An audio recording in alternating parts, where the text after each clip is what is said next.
all times. Yeah, it's so stupid. But all right, we're getting ready to go live. Awesome. And we're live. What's up? Okay. I'm trying to pull up the chat. Yeah. It's not coming. Well, any thoughts before we start taking questions? Anything on your mind, music-wise? Any concerts coming up? Any releases you're looking forward to? I just got an email from Amazon that my Animals remix is going to be delivered on September 16th. I don't know if that's the day it actually comes out, but my experience with Amazon is I pre-order it months in advance, and then I end up getting it like days later than everybody else. So it's like, what's even the point? Yeah, I know. I've had that issue too. Yeah, I'm I excited. don't do any. I do no online shopping at all. I'm weird like that. Yeah, I'm excited, Jeff, about the Animals. I really am. I'm excited about Alice in Chains Dirt. And it's funny because a lot of people have told me, well, I already have the music on vinyl. I'm not going to buy the Alice in Chains Dirt. But I'm like, this is the first time that it's been on 2 LPs. And it's such a long record. I can't imagine it's not going to sound incredible, you know? So I'm excited about that. I'm excited about Creatures of the Night. I'm excited about San Francisco Days by Chris Isaak. King of Hearts by Roy Orbison. There's so many awesome albums that are coming out between now and Christmas, and obviously the Beatles. Yeah, well, if you ever hear me say, I'm not gonna get it. You know, it's 2 discs. It's gonna sound amazing, but I'm not gonna get it. That's code for I'm broke, and I'm trying to talk myself out of wanting it. You know, I've done that before. Oh yeah, I do that all the time. Yeah, I'll wait. You know, I've got it on CD. I don't need it. That's really code for I'm broke. I can't spend any more money on, you know, and it's me having that dialogue with myself. Like, you don't really want it. Do you really need it? You know, and I'm like, it's not working. I do that every time I watch Josh's upcoming releases videos. I mean, I go through it, and as soon as he's talking about, a lot of times he'll mention one that I don't give a shit about. So I'm like, oh, good.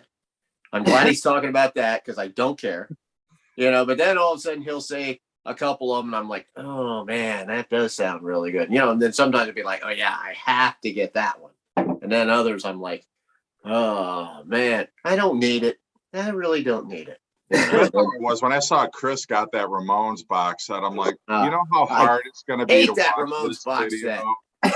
You know how hard it was to watch that video. It was like, God, it was like being tied to a chair and somebody, you know, putting like a triple chocolate cake in front of you, you know, and then eating it slowly while you're sitting there, like. I keep telling myself I've got half of those albums that are in there.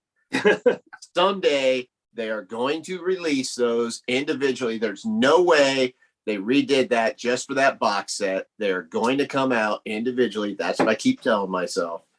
You know, I'm trying to box set and sell your other ones though, and then, you know, kind of make your money back. Well, that's true. I could do that. Where it's like painful to watch a video because it's something you want so bad and it's so out of your reach.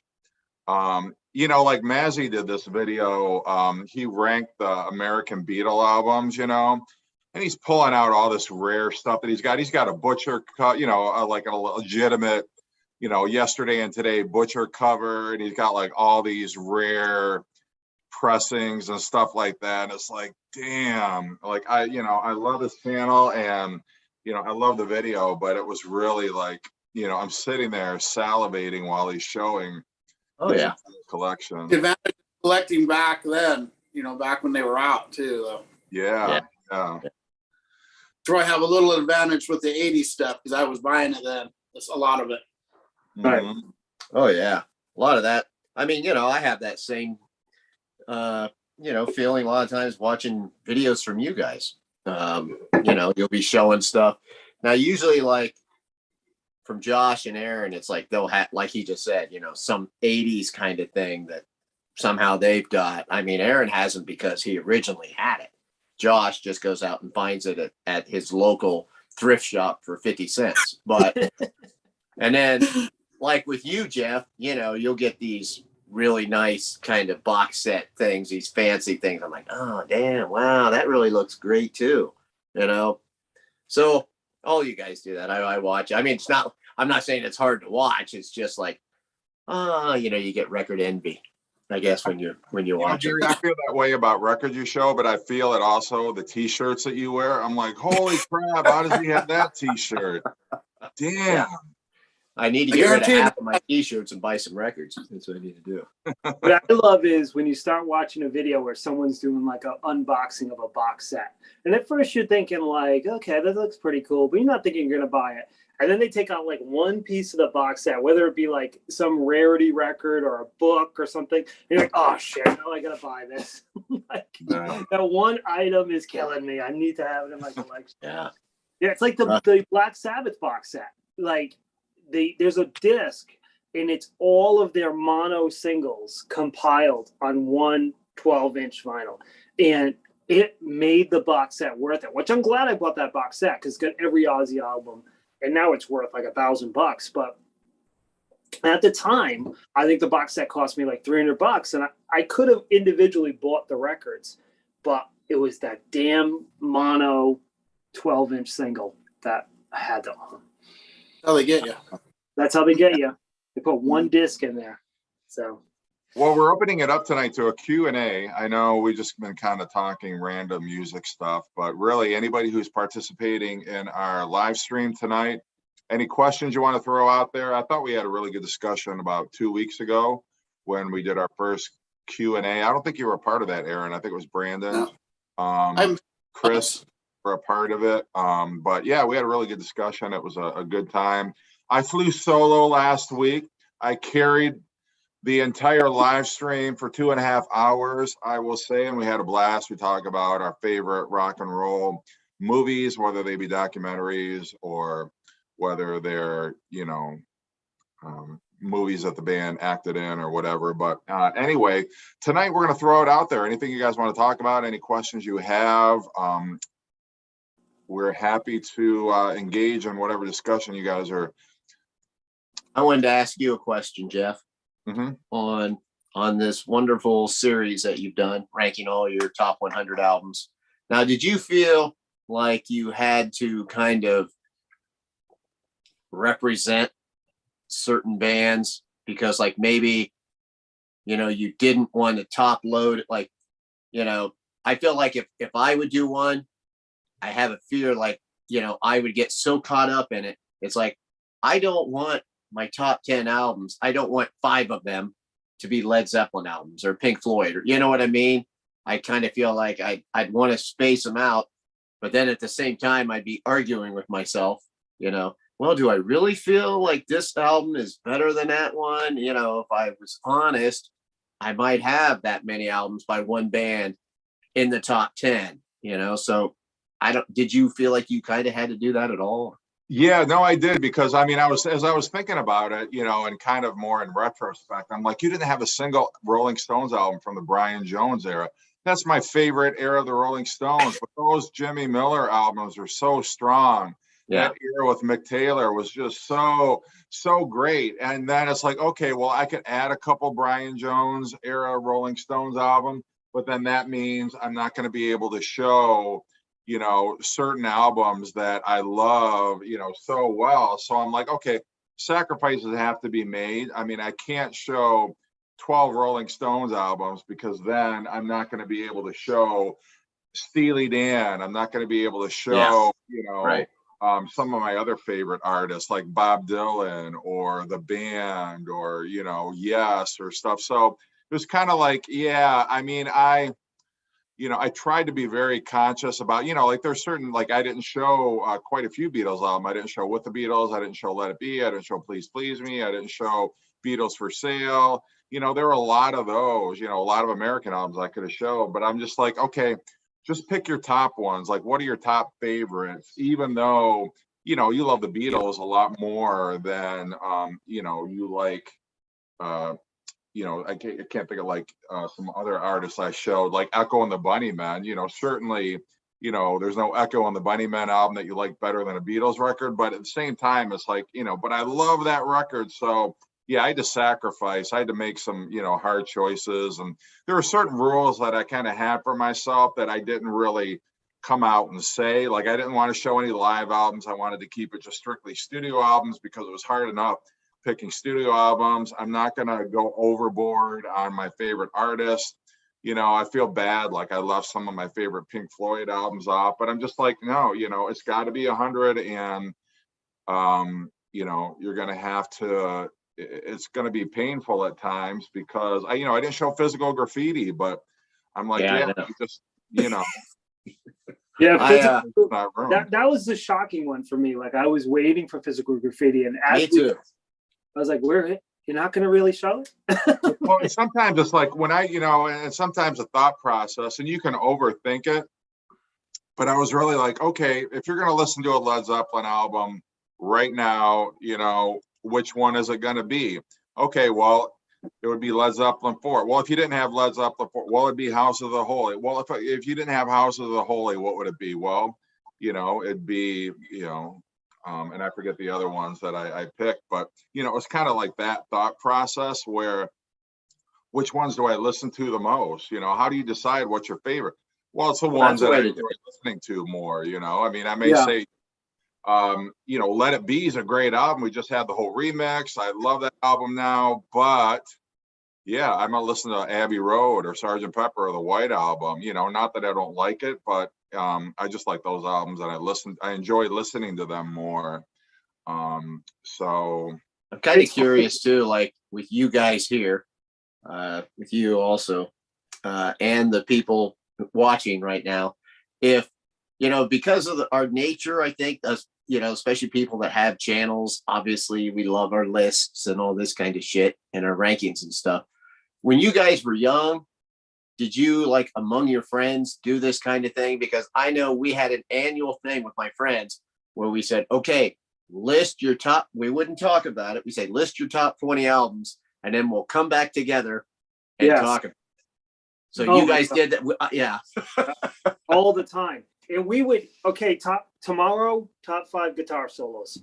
Okay. The next day, top 10 Eddie Van Halen tracks. You know what I mean? Like, we were constantly doing ranking lists, especially in the summer when it was like you had all this free time. We used to play basketball all day, and we'd think of lists to do for the next day. Like, okay, guys, when we meet again tomorrow, we're doing, favorite Deep Purple songs. It was always that way.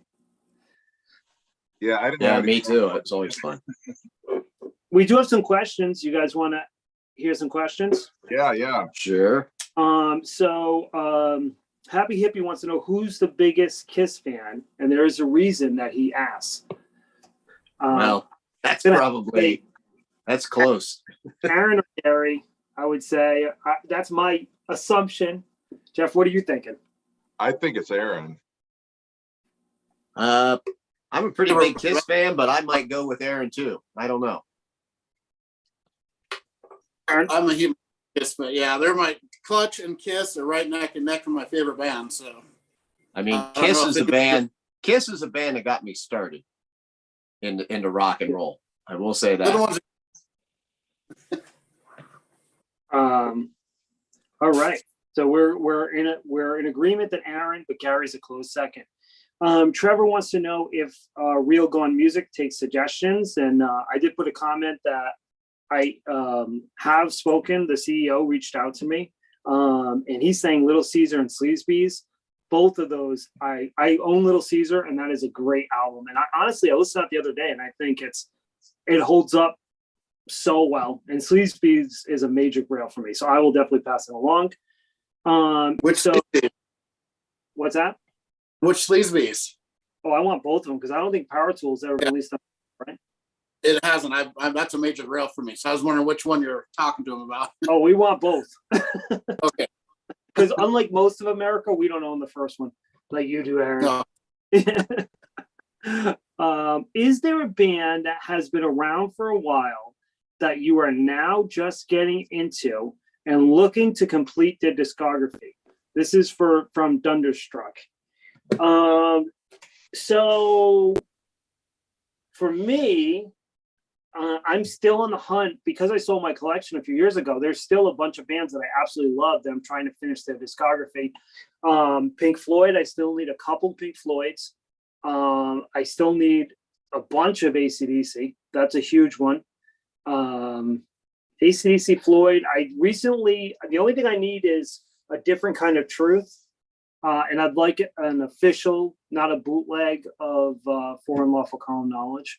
But, the big bands for me, I'm still trying to complete are Van Halen, AC/DC, Judas Priest. I have the majority of Judas Priest, but I don't really like the Nostradamus. So I'm not going to buy that. I don't need every single Judas Priest, but I need every 70s and 80s Judas Priest. How about you guys? Gary?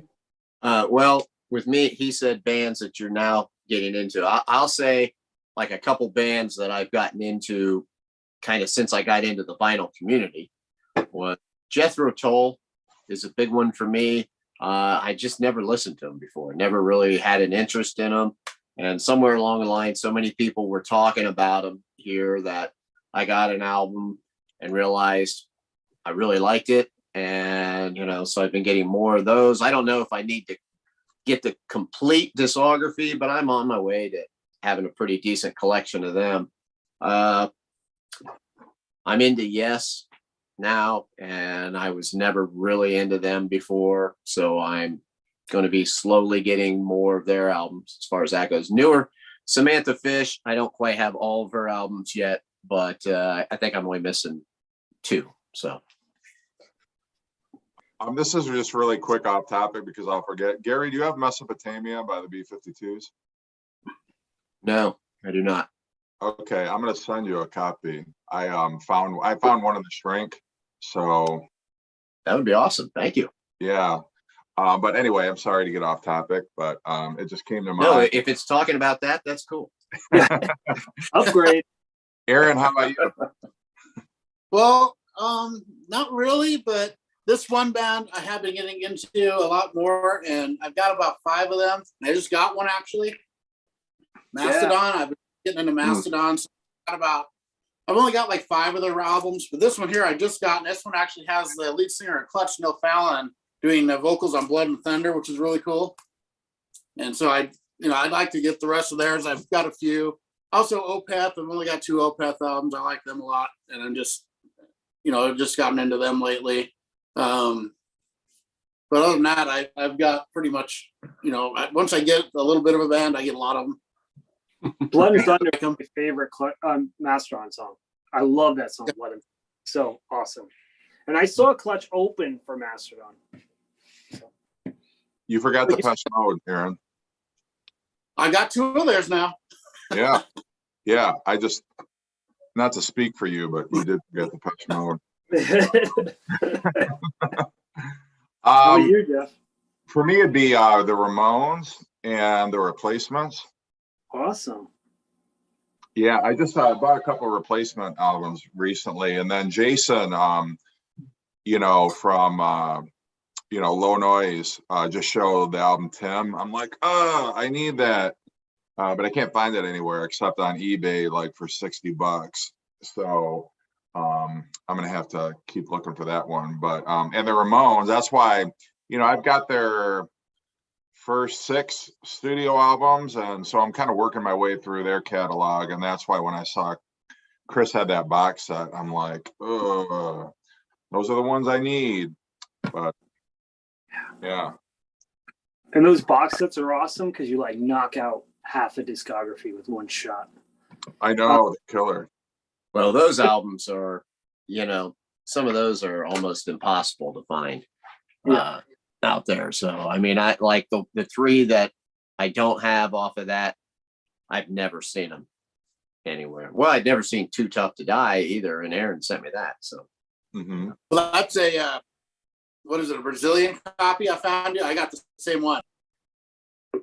Awesome. Yeah, so that was cool, but it's Brazilian, and it's not like a English or American release. Honestly, that goes a long way. Him sending me that album goes a long way for me being able to say, I can hold off on that box set. You know, I can wait on it. The fact that I had that album, I think if I didn't have that album, I might have went ahead and bought that box. I don't know if I could have not done it. Still if you without it. All right, let's all. I mean, and I we'll still go- might get it and do like what you said, Aaron. Sell the other ones, you know, or trade them in. I might. I mean, I still pick it up every now and then and think about it, but I'd have to have quite the nice wad of cash on me when I would go to do that. So, All right, the vinyl community needs to chip in, and we'll buy Gary and Jeff. yeah. Let's do this, guys. Go fund me. We all I throw forgot in $10. Nickelback too. I forgot Nickelback. I need Yeah. Yes. Mike's Got the Spin says every time he completes collecting a band's complete discography, I wind up trading in the weaker records for new stuff. I did this with Rush. I traded away Snakes and Arrows, Presto, and Test for Echo. And, you know, Mike, from my opinion, you guys can chime in too, is that now that I'm in my second round of collecting records, I tend to take less chances. Like, I tend to not collect complete discographies. I am more selective because I'm like, you know what? I've learned from the past that I own this album and I never really listened to it. Yeah. So yeah, but what about you guys? Well, that makes sense. And I don't know. You know, Jeff kind of said the same thing there a while back when he purged some of those records. He's like, you know, I never listened to this, and you know, and I try to think that when I buy records, but sometimes I'll see something and it's just hard for me not to say, yeah, but I might want to listen to this, because I can't tell you how many times I pass over a record and then I hear somebody else talk about it. And I'm like, you know, I really do want that record. I really want to give that a try. And well, sure as shit, now I can't ever find it. So, you know, I still buy things on a hunch, I guess.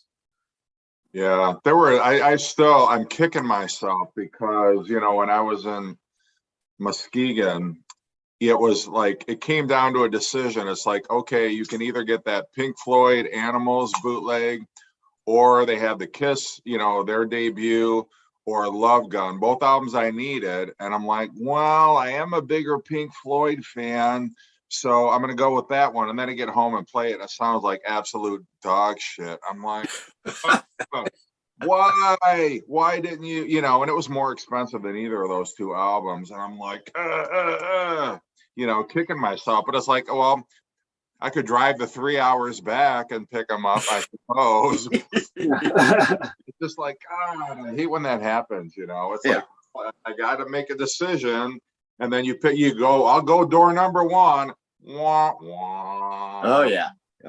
I've done that plenty of times. But whatever. Like having I can say I have, you know. How about you, I Aaron? don't stuff if I have a discography or something, because I like to have it just for that reason, in case later on I end up liking it better, or someone else likes it and I can play it for them. And that's happened to me a lot of times. So and that's one of the most, I used to have something and then someone comes, hey, play this for me. Oh, I got rid of it. And then I'm kicking myself, or someone shows it like you were saying, and then then I can't play it. And I like to have a full library. Well, and I'm not somebody who can just walk into a record store and whatever I see that I want, I can buy. Like, I've got a budget I have to work within, and so I'm always like, okay, I have this record under my arm, but then I just saw another one I want, so am I going to put this one back? Which one do I want more? And then I spend like an hour in the store just trying to, like, okay, well, I could get two for this one, but this one, just having like these ridiculous conversations with myself, and then I end up leaving and then regretting what I bought. I have buyer's remorse. You should have bought the other one, or, you know, but I wish I could just walk into a store and be like, oh yeah, I'll take these 12 albums. And, you know, but.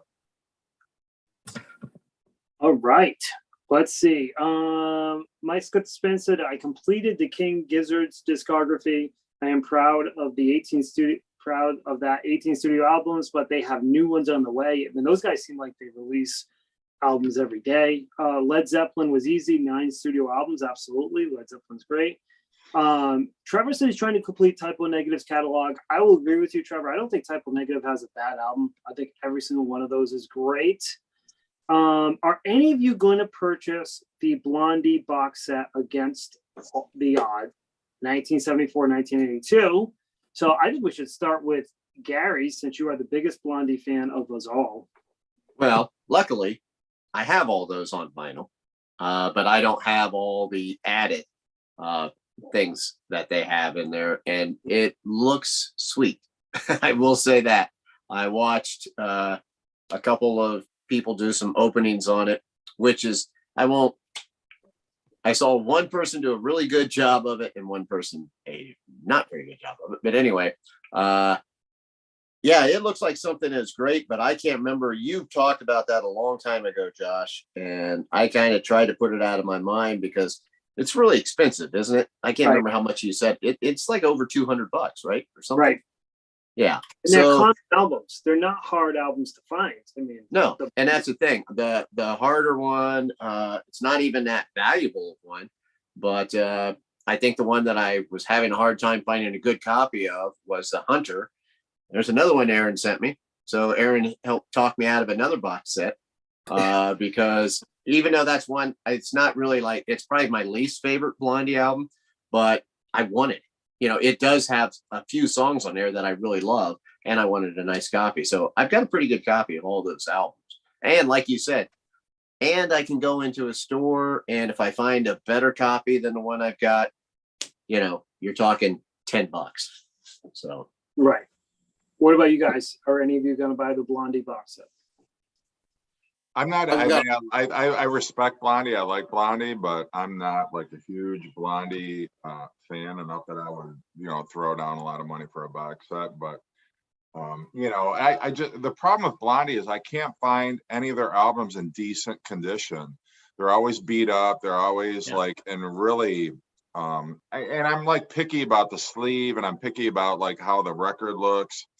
And it's either the sleeve's in great condition and the record's crap, or the sleeve is crap and the record might be in good condition. So if I ever find one in great condition, I'll pick one up, but I haven't yet because I don't know, for whatever reason, there's just not a lot of Blondie that I find when I'm out, you know, crate digging. That's the only thing I'm doing now is now I need, I'm going to get a better jacket for Parallel Lines. My record is in good shape, but the album jacket looks like dog shit. So that I'm going to replace.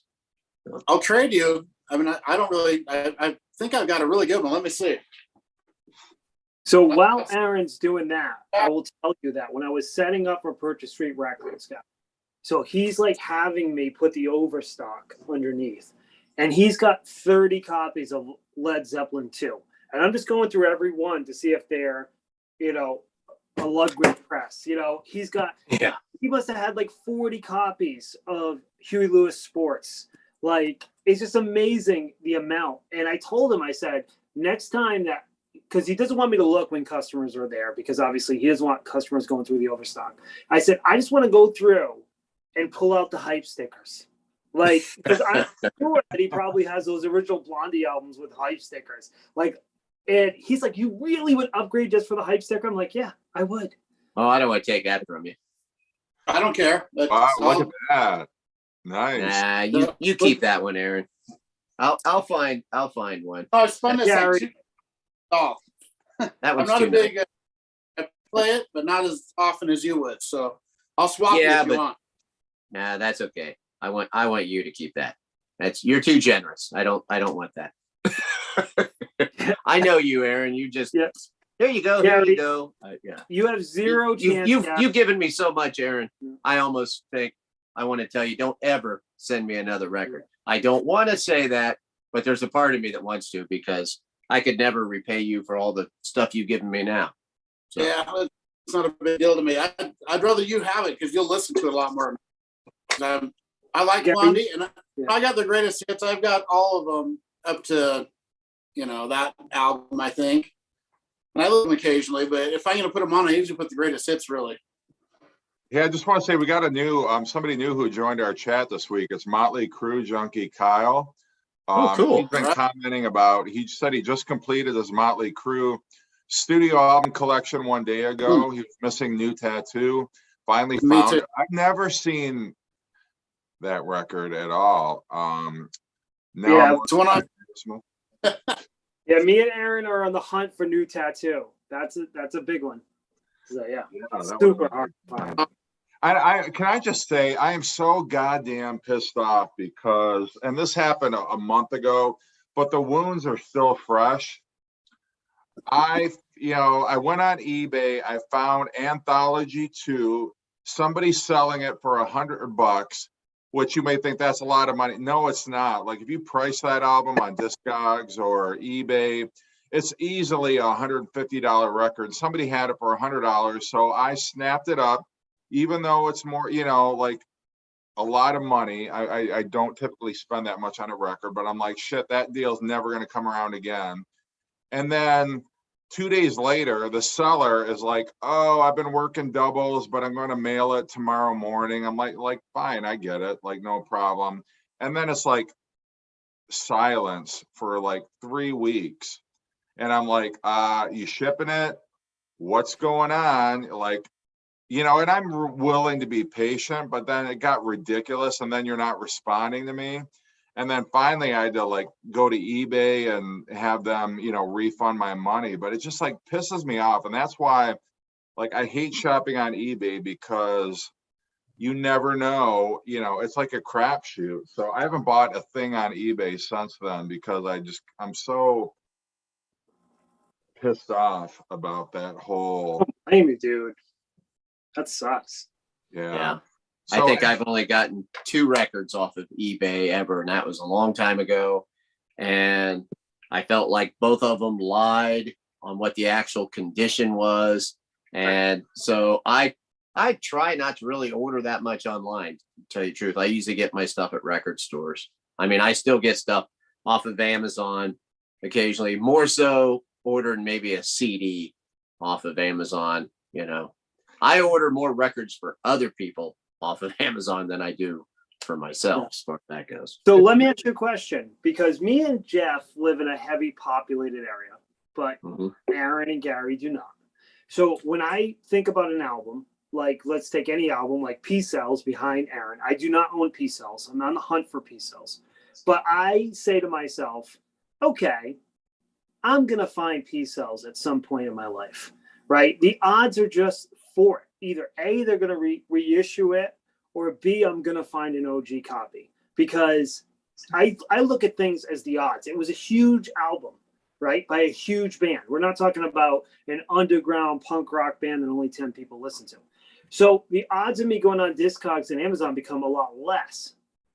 If an album was only pressed in Germany or in Australia, then yes, my odds of going on Amazon, eBay are much higher, because I'm like, there's no chance of me finding I Napoleon in the wild, right? That's an impossibility. But how do you guys look at it? Do you rationalize an album? Like when you say, I really like Jeff, we know he wants Kiss's first album. Do you rationalize it and say, this is such a big album, I'll eventually find it? Or do you think, no, I need to go and get this as quickly as possible? Well, I don't really do any of that. I just get what appears, or if there's something new coming out, I'll go and order it from my record store. But I don't really hunt down records like that ever, unless it's for someone else. I will occasionally do it. Wow, but so you don't have like your grails. You're not always on the hunt for your grails. Never. Wow. If it's an album that I really want, like I really want all the anthologies. I happen, like for a miracle, it was a miracle. I found Anthology 3 for $35. Never seen it around here, and so I'm like, this is a miracle. I'll never like, I know that's never going to happen again. That's not realistic. I'm never going to find any of those albums that cheaply, but I want Anthology 1 and Anthology 2, and so I will look online. And that's why, when I saw that, I'm like, like I'm never going to find it, I'm never going to find it in the wild. I mean, I know that. And then number 2, I'm never going to see it online that cheaply again. So that's why I kind of went against my better judgment. I'm like, okay, I'm in, because if I don't, somebody else will, and I'll be kicking myself down the road when it's now a $250 album because they're never repressing it, you know. So that's kind of like how I used to justify it. But then it's like, okay, well, yeah, I did it. I got burned. I mean, I got my money back, so it's like whatever, but it was just a waste of, you know, time and energy. I got my hopes up. I was super excited. I got another one, and then it didn't happen. So it's only like if it's an album I know I'm never gonna find in the wild, yeah, I'll hunt it down online and try to find it. But you know, after that happened, I'm less inclined to do so. I'm like, all right, well, maybe it's just not meant to be. I don't know. Well, think about the thing about the Beatles is it's never going to depreciate. Like if people stopped collecting records, there's a good chance that the Skid Row records are going to go down in value. But Beatle fans are so fanatical. I'm not saying they're going to go down dramatically, but I can't imagine Beatle records ever going down in value because there's people that are going to collect Beatle records that don't even own a record player. Yeah. Yeah, that's the thing. And, you know, I know it's an investment because whatever you buy, it's just going to go up in price. But I mean, the reason I prefer finding it, I mean, and obviously it's no big secret, but like I like the actually being able to see the record that I'm buying. If I'm going to spend that kind of money, I prefer to actually see it and know what I'm getting rather than, okay, well, I'm spending a lot of money for this record. And then it comes and like, oh, it's got creases, you know, there's like defects in the vinyl that you can't tell just looking at a photograph, you know, online. And so I've kind of set that rule for myself now. Like if I'm going to spend over $50 for a record, it's either got to be a really great photograph, a really high resolution photo, and I will like blow it up and look at every inch, you know, of that sleeve and that record. But in general, it's really put me off shopping online anymore because you have these sellers who are, you know, they're not reputable or they don't, they're just, I don't know. I mean, you know what I'm talking about. I just, Yeah. I want to actually see what I'm buying if I'm going to throw down a lot of money for it. I A agree. lot of right knowledge either. So they think something is like excellent to near mint when it's VG, and they just don't know the difference. A lot of them. Yeah, people just throw around. They don't actually, you know, they're like, oh, well, VG plus, sure, whatever, or very good. Well, what does very good mean? You know, that's not telling me anything. Yeah, I've just been burned too many times. I used to, especially during the pandemic, you know, I was buying shit all the time online. And then you get it and you're like, oh man, that's not what I ordered. But then sometimes, you know, it just takes one record where, oh wow, this is way better than I thought it was. Holy crap. Right. And then you're like, I'm all in. It's kind of like, you know, like somebody with a gambling addiction, like, oh man, you know, I got blackjack, bingo, you know, and I'm on a winning streak again. And then, you know, but for me, it's like so rare that you ever get an album or a piece of merchandise that exceeds your expectation when you buy it online. I just really, you know, I'm with Aaron now. I'm like, you know, I've been burned too many times. I don't know. I also feel like there's some kind of satisfaction about finding it. Yes. In a store. Cause like I've got it, you know, there's a few records in my head that I'm always on the hunt for them. You know, I'm not making this amazing effort to try to find them. I'll get them when I get them. But it's like if I can find that in the wild, that would be cool because like there's some of them I have, I know I can order it online. You know, I know it's out there and it'd be totally easy for me to do, but I want to find it. You know, I want to be the one when I'm shuffling through records and I go, oh, holy shit, here's that one record I've been looking for. How cool is this? I'm a great record collector. Look what I found. You know what I mean? I don't know. I love that. Well, the thing too, when I bought that Anthology 3, I took it to the counter and I'm like, holy shit, this is a great deal. He's like, oh yeah, I had the other two a few days ago. I'm like, curses. Damn, you know, it's like if I, you know, but I was there for a wedding. I was in town, you know, so it wasn't like it was my local record store that I just missed out on. But, you know, I do not have Josh's luck where I just walk into a store and it's like, Nobody does. you know, and I don't have, I mean, Gary, you and I, we joke about how shitty the thrift stores are over here.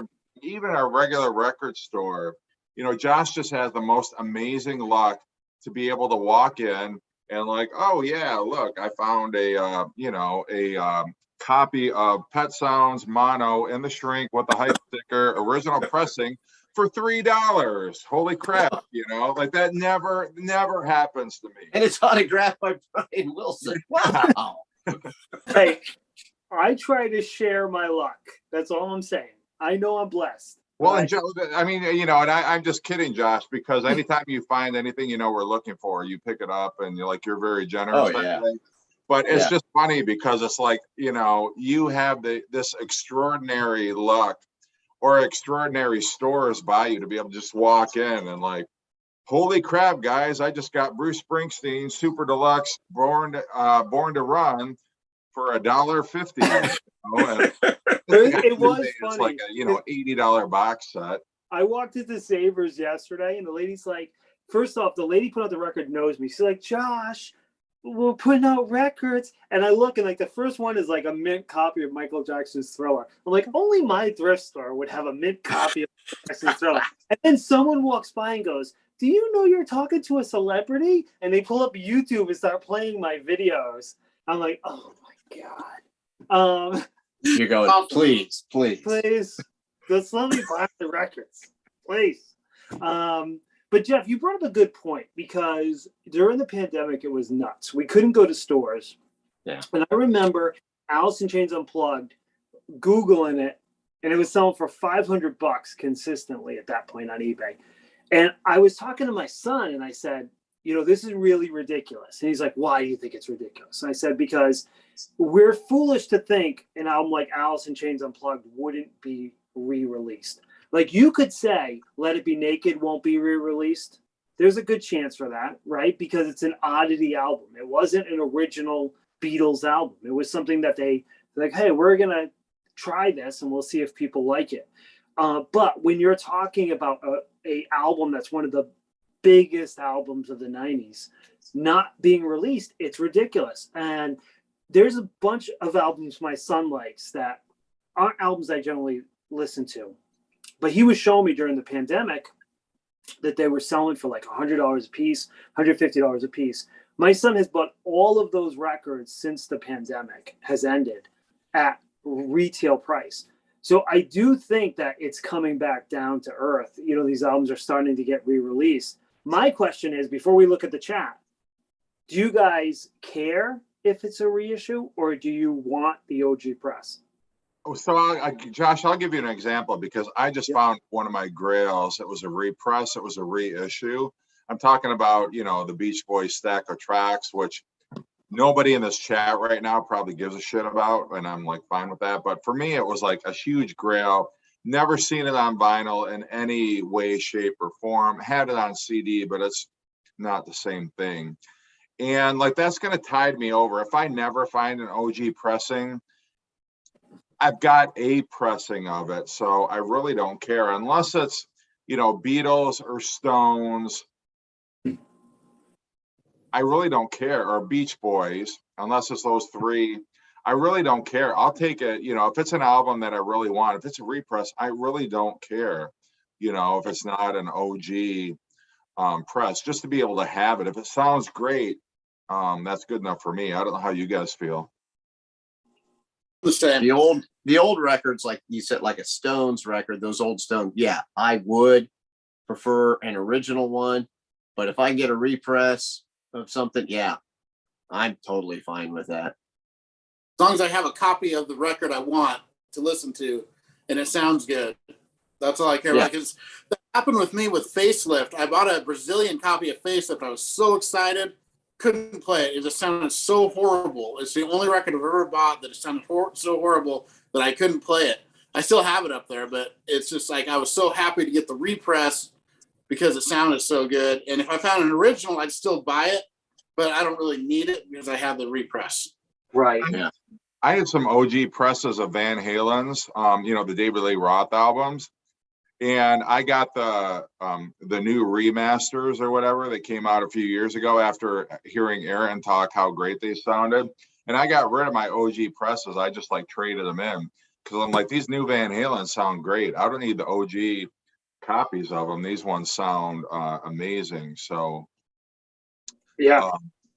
That's one band I have both the original and the repress of all the David Lee Roth era. yeah, do you guys like, if you guys, and I like, are there certain bands where if you have an OG press and then you find a reissue, are you keeping the OG press? Like for instance, I've got 3 copies of the Who's Tommy. I've got the Decca version, I've got an MCA version, and then I just got the Half Speed Master, and I'm keeping them all just because I'm a big Who fan. And I don't know, I just think there's something cool about having different pressings, you know, from the same, if it's a big artist, if it's an artist like John Cougar Mellencamp, I'm not, you know, Yeah. or it's like one of those things, I don't care. But if it's like one of my favorite artists, you know, I'll have 3 or 4 copies of one album if they're different presses because I'm a lunatic. But you know. I heard that Tommy sounds awesome. That Half Speed Master, people are loving it. Yeah, it does. I got the Who, My Generation. I got a quick one, the Who Sell Out, and Tommy, the Half Speed Masters. And they all sound phenomenal. Awesome. Yeah, I think for me, I don't have a lot of multiple pressings. I will buy Japanese pressings if I find them because I think they're so cool. But if I find like a copy that sounds superior to my other copy, I tend to give that other copy away. You know, so like I had an awesome Judas Priest Screaming for Vengeance, but I found one with the hype, so I gave the other one away. You know what I mean? I'm, you know, like I'd rather share the love and try to get people into cool bands that way. I do that with my sons, you know, or like, you know, even like, well, you know, like if I get something, you guys give me a copy, I already had one, I'll keep the good one and, you know, give my sons the other one. You know, I've done that a few times. Hey, there's a comment on here from Daddy Bog. He says, collecting was always fun. He says, soon you will be at the age and you will say, what am I going to do with all these record albums? You guys ever think that far ahead? Like, you know, what am I going to do with all this stuff when I get to a certain age? I've talked to my, if something happens to me, she's calling Josh. Yeah. Yeah, I mean, I kind of think about that a little bit, you know, like I've got, you know, all these record albums, and my wife's not a record collector. She could give a shit. Like, she's really not a music fan. I mean, she likes certain stuff, but, you know, she'll listen to it on her phone before she'll ever, you know, buy a CD. She's never bought it. I don't think she's bought a CD since the 90s, you know. And like my kids, you know, like they live in apartments or houses. I mean, it's not like, you know, something's going on with fucking lighting over here. I'm sorry. But yeah, so I don't know. It's like, well, what would you want to happen to your record collection if something happened to you tomorrow? You know, I mean, I don't know. I wouldn't want them just going off to Goodwill. And certainly, you know, like I want to find somebody who's like a big Beatles fan, or if you guys are still around, like, yeah, like give all my, you know, Beatles stuff to Aaron, give all my, you know, Smith stuff to, you know, or whatever. I got like, you guys didn't think I had Poltergeist in my video. Maybe I do. Maybe I do. I don't know. You know, like what the fuck? Anyway, sorry. I'm not messing with you. I promise. There's something going on with mine. How about you, Gary? What are you going to do with your collection? I don't know. I'm more, you know, my wife has asked me this, I don't know how many times, about my comic book collection, which I stopped buying comic books once I started getting addicted into buying records again. But in the meantime, you know, I've got thousands. I've got boxes of comic books. And, you know, now I'm building more and more records. And, you know, I've already got tons of CDs, and I don't know. You know, I mean, my idea, I guess, is my kids can go through it. You know, I mean, whatever they do with it is whatever they do with it. You know, I'm kind of hoping that they're going to pick out some and, you know, as a remembrance of me, at least part of the collection. And, you know, they can sell stuff if they want. It's just a matter of, you know, are they going to know how to sell it? You know, my wife is always, you know, well, you need to tell them what's worth what and all this stuff. And I'm like, you know, I realize that. But it's like, you know, I'm so bad about that kind of stuff because I never buy anything when I collect things, whether it's comic books, records, whatever. In my mind, I'm not buying them thinking, well, this is going to be worth something. I'm buying it because I want it. And that's the only reason. I want it. I want to listen to it. I want to own it. I want to look at it, whatever it is. But the thought of buying something thinking, well, this is going to go up. I'm not that smart. I'm just not. My mind, I should be that way. But, you know, that's why I have such a hard time. I know you guys are, you know, you use Discogs and, you know, you've asked me, hey, what's in your Discogs? It's like, well, I think I've got like 12 records that I put in there because I'm so lazy. You know, I just have a hard time doing that kind of stuff. I think to me, like, I'm a collector. I've always been a collector. So music is what I've collected 90% of my life. I have Discogs. Like, my son knows, he has his own Discogs. He knows the value.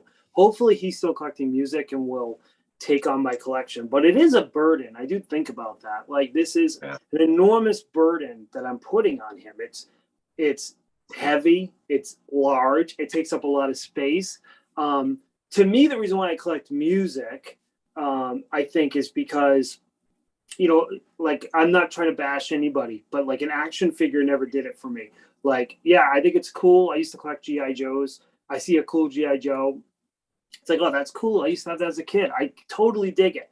But music, I actually get the enjoyment of hearing that song and the nostalgia of it. So that's why I collect physical format music and why I love it so much. But I do think about it. Like, the other day, I bumped up my 401k because I'm thinking to myself, okay, I probably got like 22 years left of working. Maybe I'm 48, maybe work till I'm 70. That's what I'm thinking. So I'm like bumping up my 401k and I'm thinking to myself, 22 years, that's not a long time. You know what I mean? Like, it may seem like a long time for you youngins, but man, the last 10 years have gone by like that. So, yeah, I think that it's constantly on my mind of like, man, what am I going to do with this monstrosity of heavy metal? Yeah. And, you know, I worry, you know, I'm 57. So, you know, I'm even older. And I think, you know, what if I get to some point where all of a sudden I'm still around, but my health is really declined or something happens to me. And and I've got all this shit here. I don't know. I just, you know, before I get a chance, because, you know, maybe I'll get it to a point where I'm old enough where I start saying, you know, I'm getting rid of a lot of this stuff. I've got to downsize or whatever it is, you know, but if something happens to me and I never get to that point, I don't know, but I'm sitting here in my room right now as we're talking and I'm looking around because I've got some comic book stuff over here, you know, I've got records over here and records over here. And, you know, I got shit behind me. I mean, it's just, I don't know. I'm horrible about this stuff. And I do feel bad. I do think of the future and I worry about that. What are they going to do with all this shit? I don't know. Yeah, I'm not too worried about it right now because, I mean, it brings me joy. I mean, at the end of the day, yeah, I'm not slowing down. So, I mean, yeah, no, I mean, and that's like, I don't know, whatever, like when I'm retired, if I'm, you know, in a financial hurt locker or something like that, then, you know, it may come down to, well, you know, I may have to sell off some stuff, but I don't know. Like, I'm happy with my collection. It's not hurting anybody. I still continue to buy stuff. And, you know, I really do look at it as an investment because, you know, like you say, Josh, there's certain artists you know, Beatles and Kiss and Van Halen, Led Zeppelin, whoever, you know, those albums are never going to drop in value. I think the only artists whose albums have ever dropped in value have been Elvis, maybe. Right. You know, I mean, and I'm not like, you know, whatever. I'm not trying to like rip on Elvis, but it's just true, you know, like those are dollar bin records now. But you know, who's to say that won't ever happen to, you know, another like the Beach Boys or something? I mean, that could possibly happen. I don't know, but it just brings me joy. And like, why do I have so many cassettes? I have so many cassettes that I have on both CD and vinyl, but I originally owned them on cassette. So like I'm not getting rid of my cassettes, even though it's like ridiculous that I have an outdated format, but that's how I originally owned them. And I just have that nostalgia. I'm never going to listen to them because I have them on record or CD, but I don't want to get rid of them either because I just have such an attachment to that format that I grew up with, you know? Yep. Don't you feel also that when you do eventually retire, I know all of us are in our 40s or 50s, besides Jeff, he's 21. But when we do retire, and by that point, our wives don't want anything to do with us, or we're on, you know, we're on the down low. We're gonna want to listen to music. Like, I have a feeling that my days will be mostly Tipsy Tuesdays. I'll be sitting there. Yeah. You know what I mean? Like, it'll be Tipsy Wednesday, Tipsy Thursday. You know, like I listened to AC/DC's complete discography. I remember one day during the pandemic, I literally listened to every Great White album that I owned, like all the EPs, everything. And I'm like, this is what it's gonna be like when I retire. You know, like that's why I'm amassing this collection. Well, And sometimes, you know, yeah. What's that, Aaron? Did you have Wasted Rock Ranger in with your playlist? Absolutely. The rare song on the single, on the cassette. I love that. Single. Yeah. Sometimes I'll pull out a record and I won't even listen to it, but I like looking at the liner notes, you know, especially those 60s albums. You know, used to have like these huge liner notes on the back of the jacket that would talk about, you know, this is why you should buy this record. And this is how hip and cool this band is, you know, like the Animals or, you know, the Byrds have some really fucked up liner notes. You know, it's funny because I don't know if anybody has Byrds album, but it's like the first two albums, it's like just straight liner notes. And then you get to like 5D and it's like, or even some Rolling Stones album, it's like, what the fuck are they talking about? Like, this doesn't make any sense at all. You know, it's like somebody was on drugs when they wrote the liner notes. And like, for instance, Easy Rider, the Byrds album, Peter Fonda wrote the liner notes for it. No fucking idea what the hell he's talking about. And it's not even, it looked like he was on LSD when he typed it up.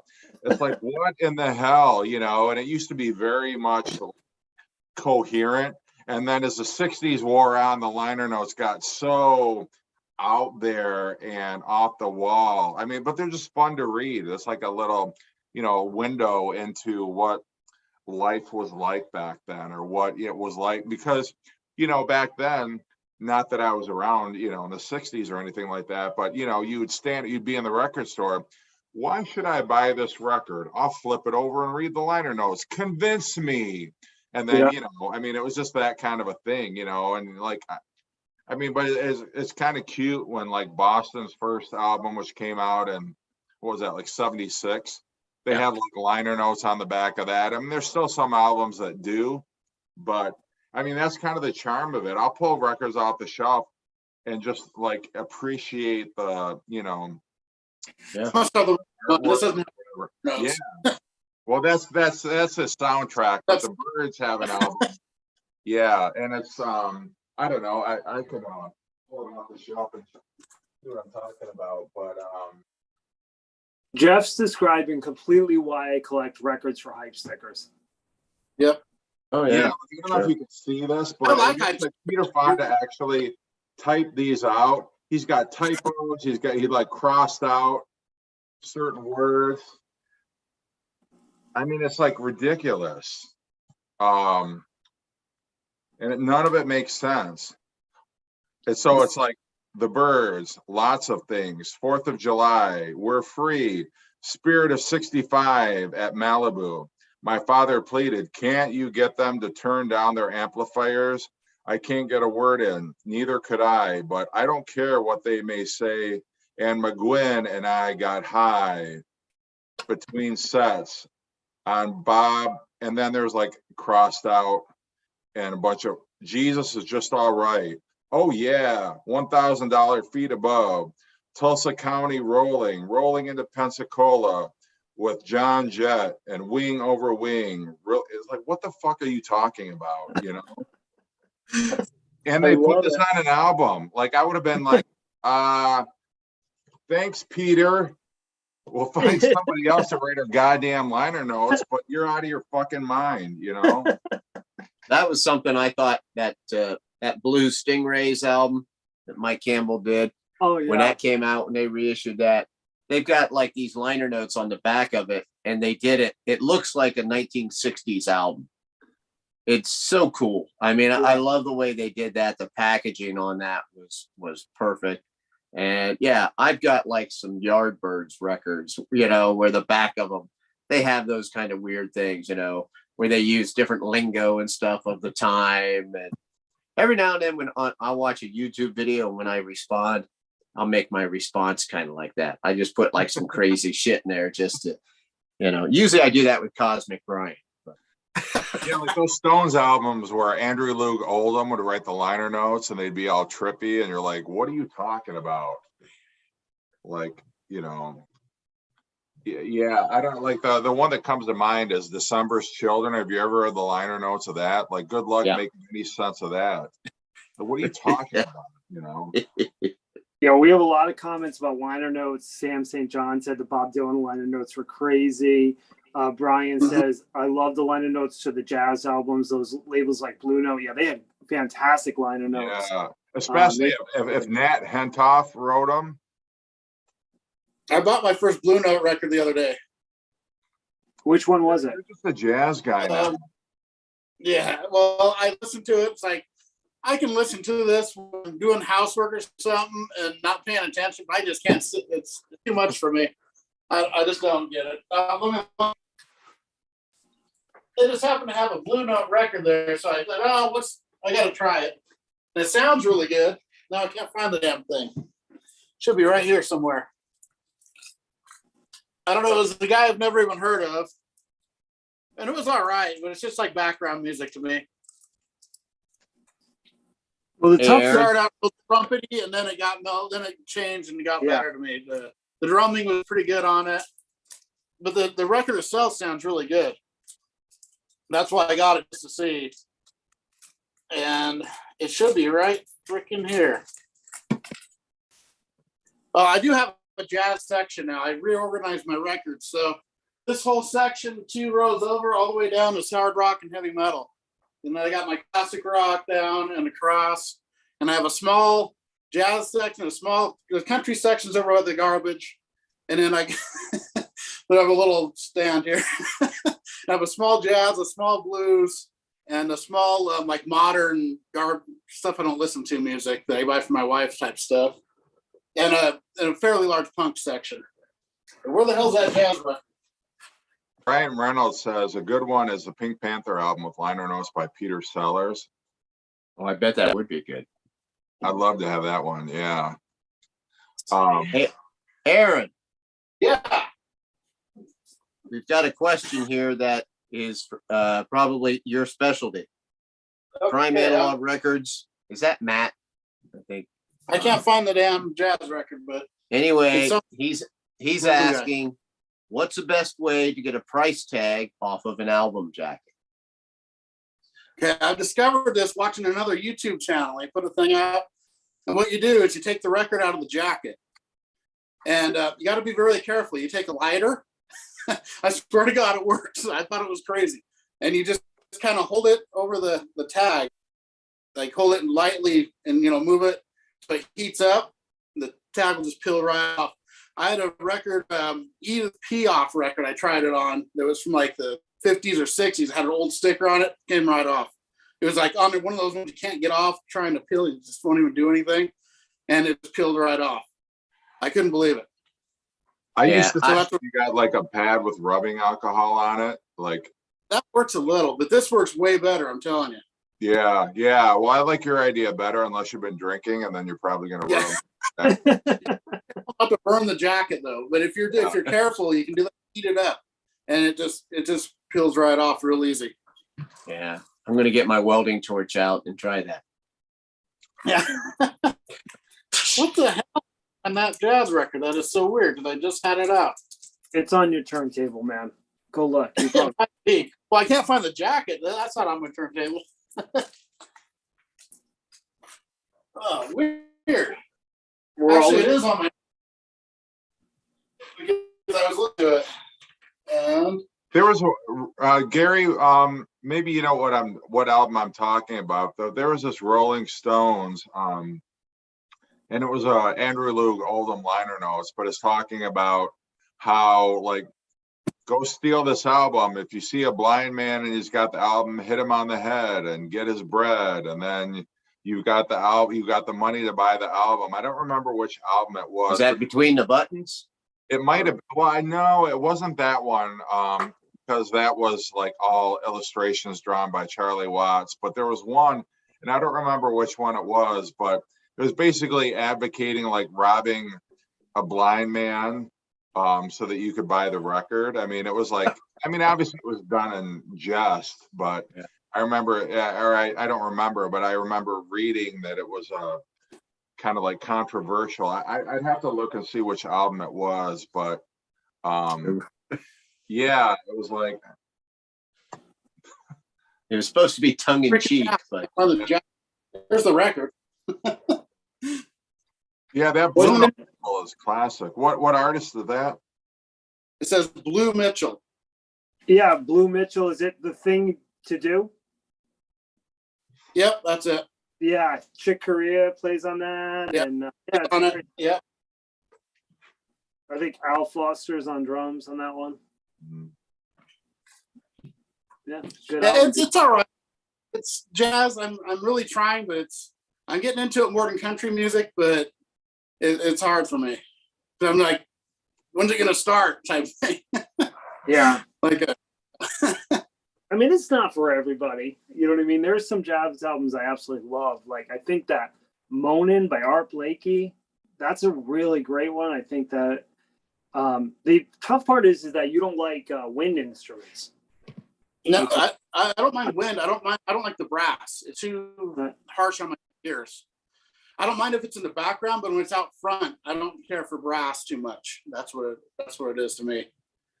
And I don't mind it when it's mixed with a song a little bit, but when it's the predominant instrument, it just doesn't do it for me. Right. I do like I agree with guitar. that. That's why I like fusion, I think, a little better. You want to catch us up on the comments, Josh? Are there any questions? Or Yeah, let's take a look and see here. A lot of people just commented what we said. Okay. More than 45's Don't Worry Baby by the Beach Boys was a B-side song to get around on the A-side. I like liner notes on Black Sabbath Volume 4.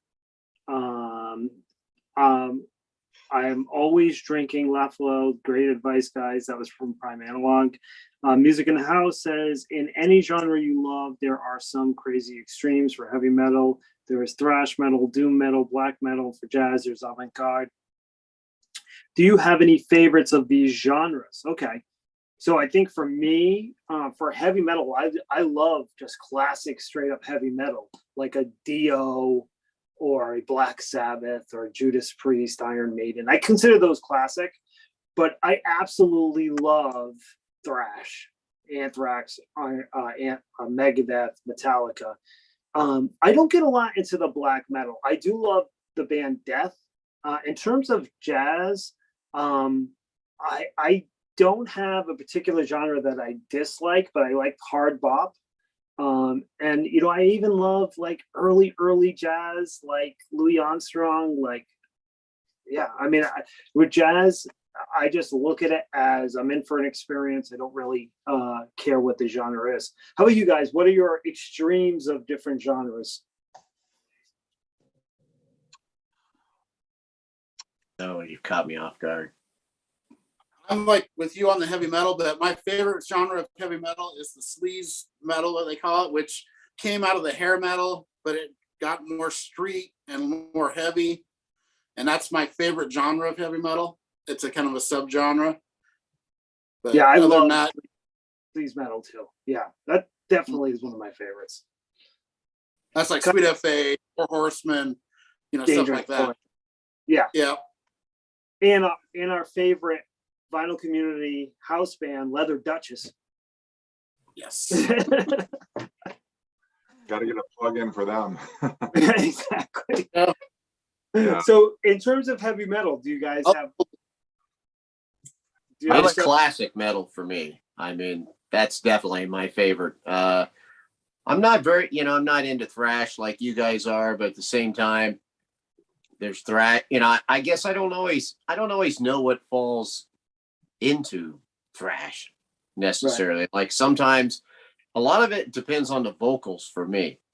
I can't get into any. I'm just not into the growling vocals much. So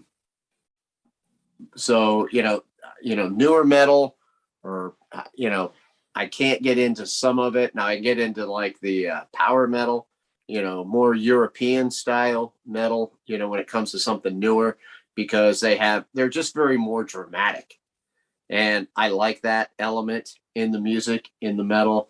Now, I don't know, I guess, I like Metallica and Megadeth, and I don't know, man, I really like that. I'm going to get it on CD just to be sure. But that one that Aaron was playing of Anthrax, I think he was. What was it called? Hymns? Something about hymns. No, worship music. Worship music. That sounded really cool. I really like that, actually. And I've never really gotten into Anthrax, but I don't know. Everything that he seemed to be playing in the background that night, I don't know. I thought that sounded really cool. But I have to be in the mood for it. Like you are all music, I guess. But, I'm not like, it's not like every day I'm going to say, you know what, I'm in the mood for that right now. It's just. Yeah, I like banjo metal. Bands like Beef Wellington. It's sort of like a cross between bluegrass and speed metal. It's sort of like that hybrid. Bands like Beef Wellington, Spike Jones, Spikes of Steel. Those kind of bands would probably be what I would gravitate towards. What about the Sophistimetal? Sophistimetal. Sophistimetal, yeah, where the bands all wore suits. And it was sort of like a blend of Sade and Motorhead, Yeah, I would listen to that genre. Now, have you guys ever watched The Daily Doug, that YouTube channel? Have you ever heard of that? So The Daily Doug is a classical composer, and he listens to songs for the first time. And and he's like religious. So when he was a kid, his parents didn't let him listen to Black Sabbath. But he's our age. He's definitely in his late 40s, early 50s. And he listened to Black Sabbath, Sign of the Southern Cross. And you could see halfway through this video that this was blowing his friggin' mind.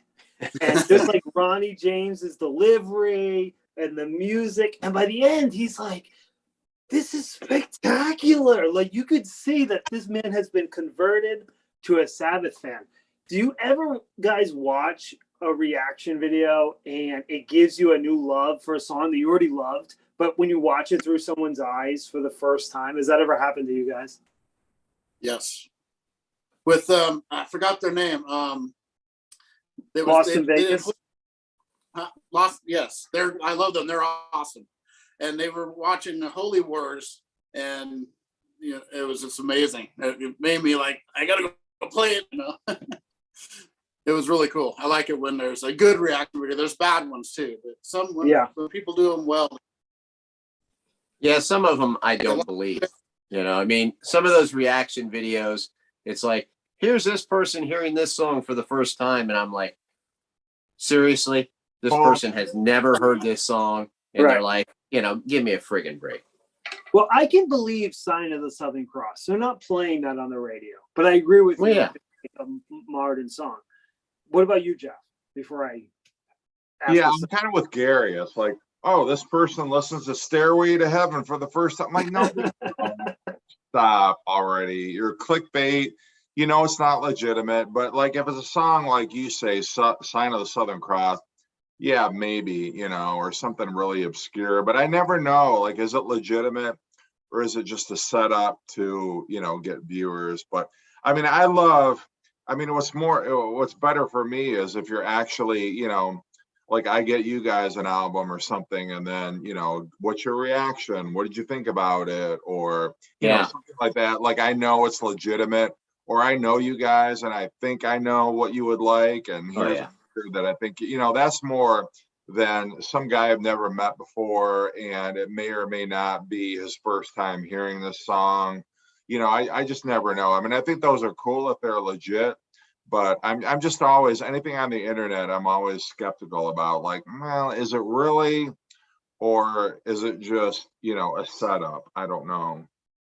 Well, I feel like I'm living it at the moment. The reason why I asked that question is because Carter is being more inquisitive about music that's not necessarily in his wheelhouse, right? So some of it I know he's heard before, like The Doors. I know he knows all that music because I played it for him as a child in the house. It was always on. But, you know, for instance, the other day I played a Clutch song, you know, a Quick Death in Texas. And he's like, okay, I can see why you like this. I'm like, okay, well, let's listen to ZZ Top. Because I'm like, I want to connect the old with the new. You know, like, I want you to see, like, what they're doing here is kind of an homage to this awesome band from the 70s called ZZ Top. And you get these reactions where sometimes it's positive, sometimes it doesn't resonate with them. And it blows my mind when it doesn't resonate with them, you know? And he's like, I don't know, that's a little weird. And I'm like, are you fucking kidding me? This is brilliant. What are you talking about? Exactly. Yeah, like my son's 10 years old, and like, you know, every day during the week we're driving to and from football practice, and he'll be like, Dad, can I play a song? You know, because usually it's just like Dad operates the radio all the time, you know. Yeah. Like, can I play a song? I'm like, oh, great. What is he gonna play? And then for a while there, it was like he was always picking "You're No Good" by Van Halen, and I'm like, oh shit, we got a connection here. Great. And then like, why do you like the song? And then it reminded me, in the new Minions movie, which I took him to see, there's a scene where they go in this record store and they pick out a record and it's "You're No Good," but it's a Linda Ronstadt version or whatever. But he remembered "You're No Good." And one day I was playing like a Van Halen playlist and that song came on. And I really thought, like, oh, great. Like, he digs this totally. And then it just ended up being like, oh, that was that song in that Minions movie or whatever. And I'm like, well, it was the Linda Ronstadt version, actually. But like, no, but like, seriously, you know, sometimes he'll put on Queen, like "Don't Stop Me Now," or he'll put on, you know, like another Queen song. Sometimes he'll put on, you know, a Beatles song, you know, he might just that he's heard. But I'm always like, oh, great. What hip hop or what R&B like stuff are you going to put out? Like, what garbage, you know, song, you know, but like lately he's been surprising me with, oh, I actually like that song. Okay, that's cool. That's not bad, you know? Yeah. But yeah, I really like it. I mean, you know, like you said, I really do like getting something. If you send somebody some BCLT and then you know they actually like it, you know, and like George Allen, you know, I sent him one or two things by Samantha Fish, and now he's going out and buying his own. he's getting more of her records, you know, and I'm like, yeah, he never even heard of her before that, and now he's like, I really like this artist. And you know, when something like that, it just gives you such a cool feeling, you know. I mean, you really like that, you know, especially, you know, somebody like him who's, you know, he's older than me, he's been around, he's been listening to music longer than I have, and to introduce him into some other new artist that he likes all of a sudden, I don't know, that's pretty cool, you know. And it's also neat if you can find something, you know, for somebody like, you know, like say somebody like Aaron, who already has 10 million records, you know, and if you can actually get him something he doesn't have, and you know, his reaction is, you think, well, he seems like maybe he's interested in this, you know, that's a really cool feeling too, you know, like, hey, what do you know? You know, I got this guy something. He sent me 5,000 records, but you know, I've managed to find something, you know, that he seems to like. And you know, I love that. I mean, I like that feeling. And you know, as far as that reaction, that's because, like you said, Jeff, I know that's genuine. You know, it's not like, you know, hey, I'm doing this so I can get all these views and, you know, make more money on YouTube and whatever. Well, I'll tell you something, Gary. You know, an album that I've fallen in love with, and the first time I heard it, I'm like, well, it's good. But then, you know, as usually is the case with me, I'll listen to it again and then again. This Psychedelic Furs album is amazing. Like first time I heard it, I'm like, okay, yeah, it sounds like Psychedelic Furs. And then I was just listening to it recently, and I'm like, holy crap! Like I got to get this on vinyl. Like this is amazing. I really, you know, and it took me a couple listens. Like the Tears for Fears album, I'm like, yeah, you know, it's good.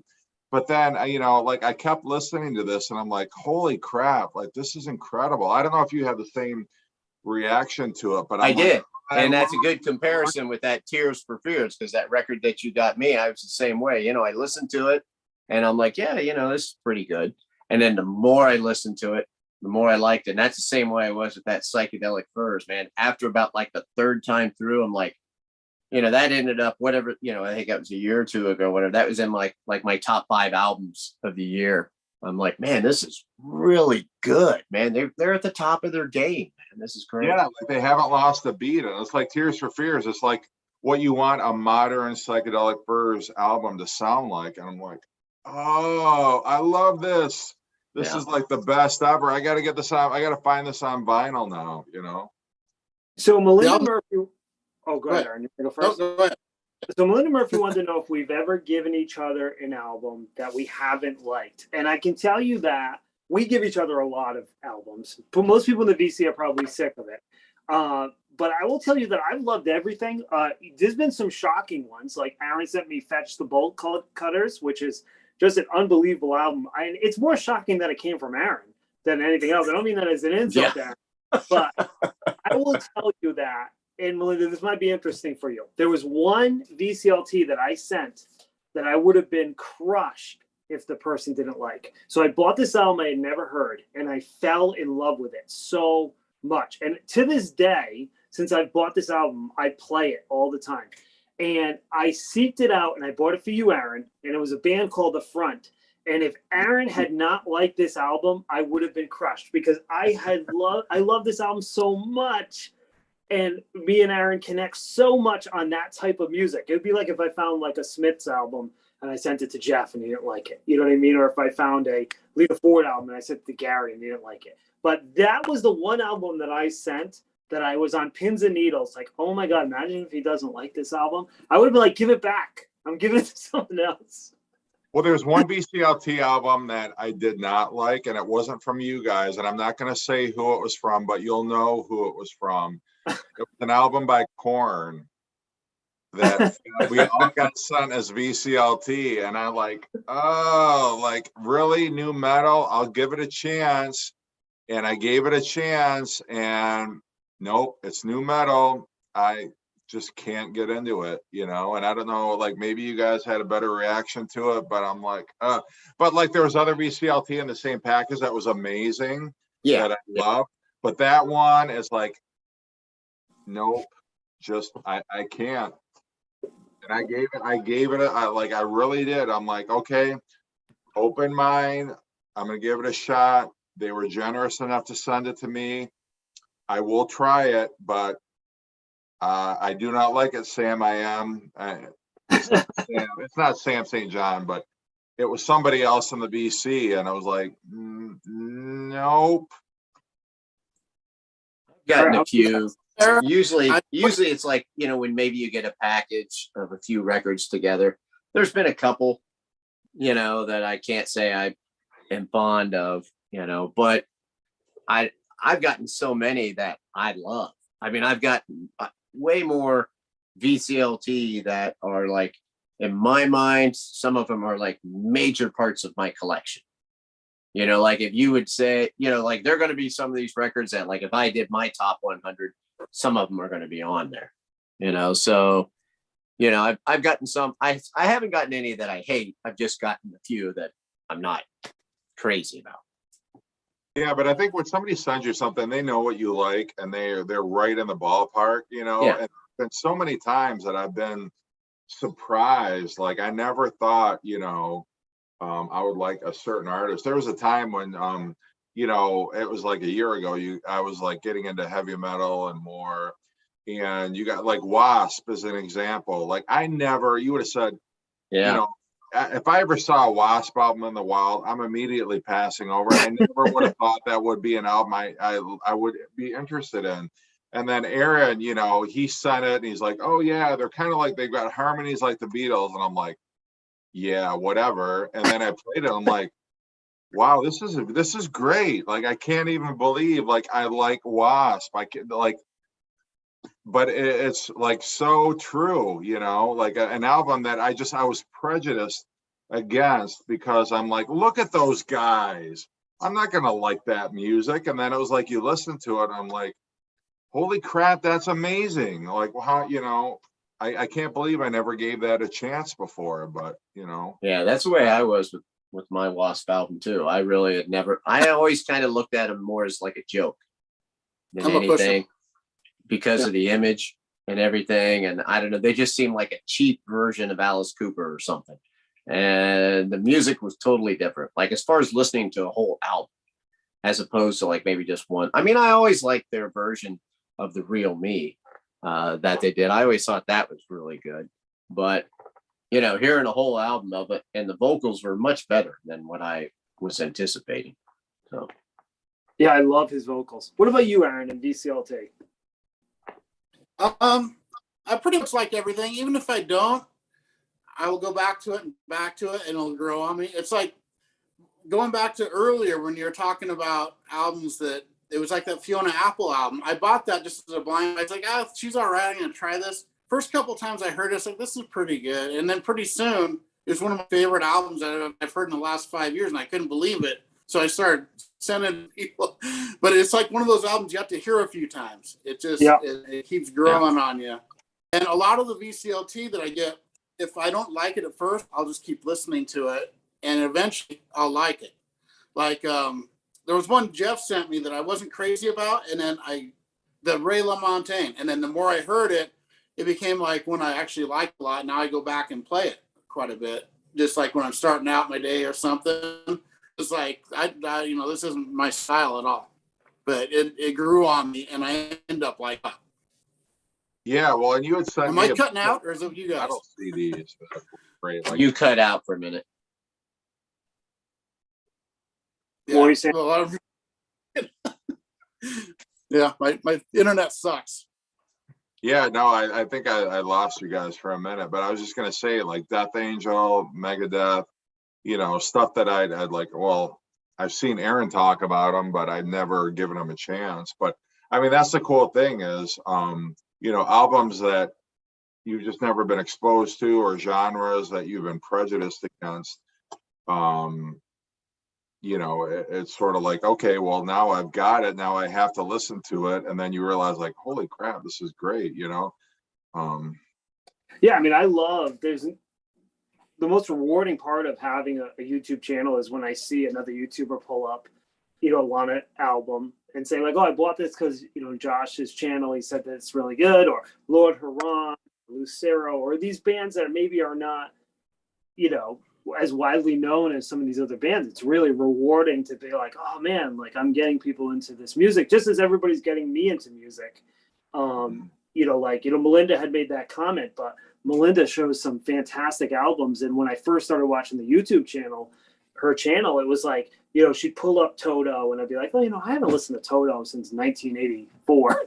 I should go check out that album. It's like, oh yeah, and this was a great album, you know. And it's like, that's what I love about the vinyl community is just, you know, learning about new bands, but also rediscovering bands that we may not have listened to. You know, as much as we probably in the 80s, I was probably more into Iron Maiden and less into Toto, you know, but it's cool to go back and revisit some of that music. Oh yeah.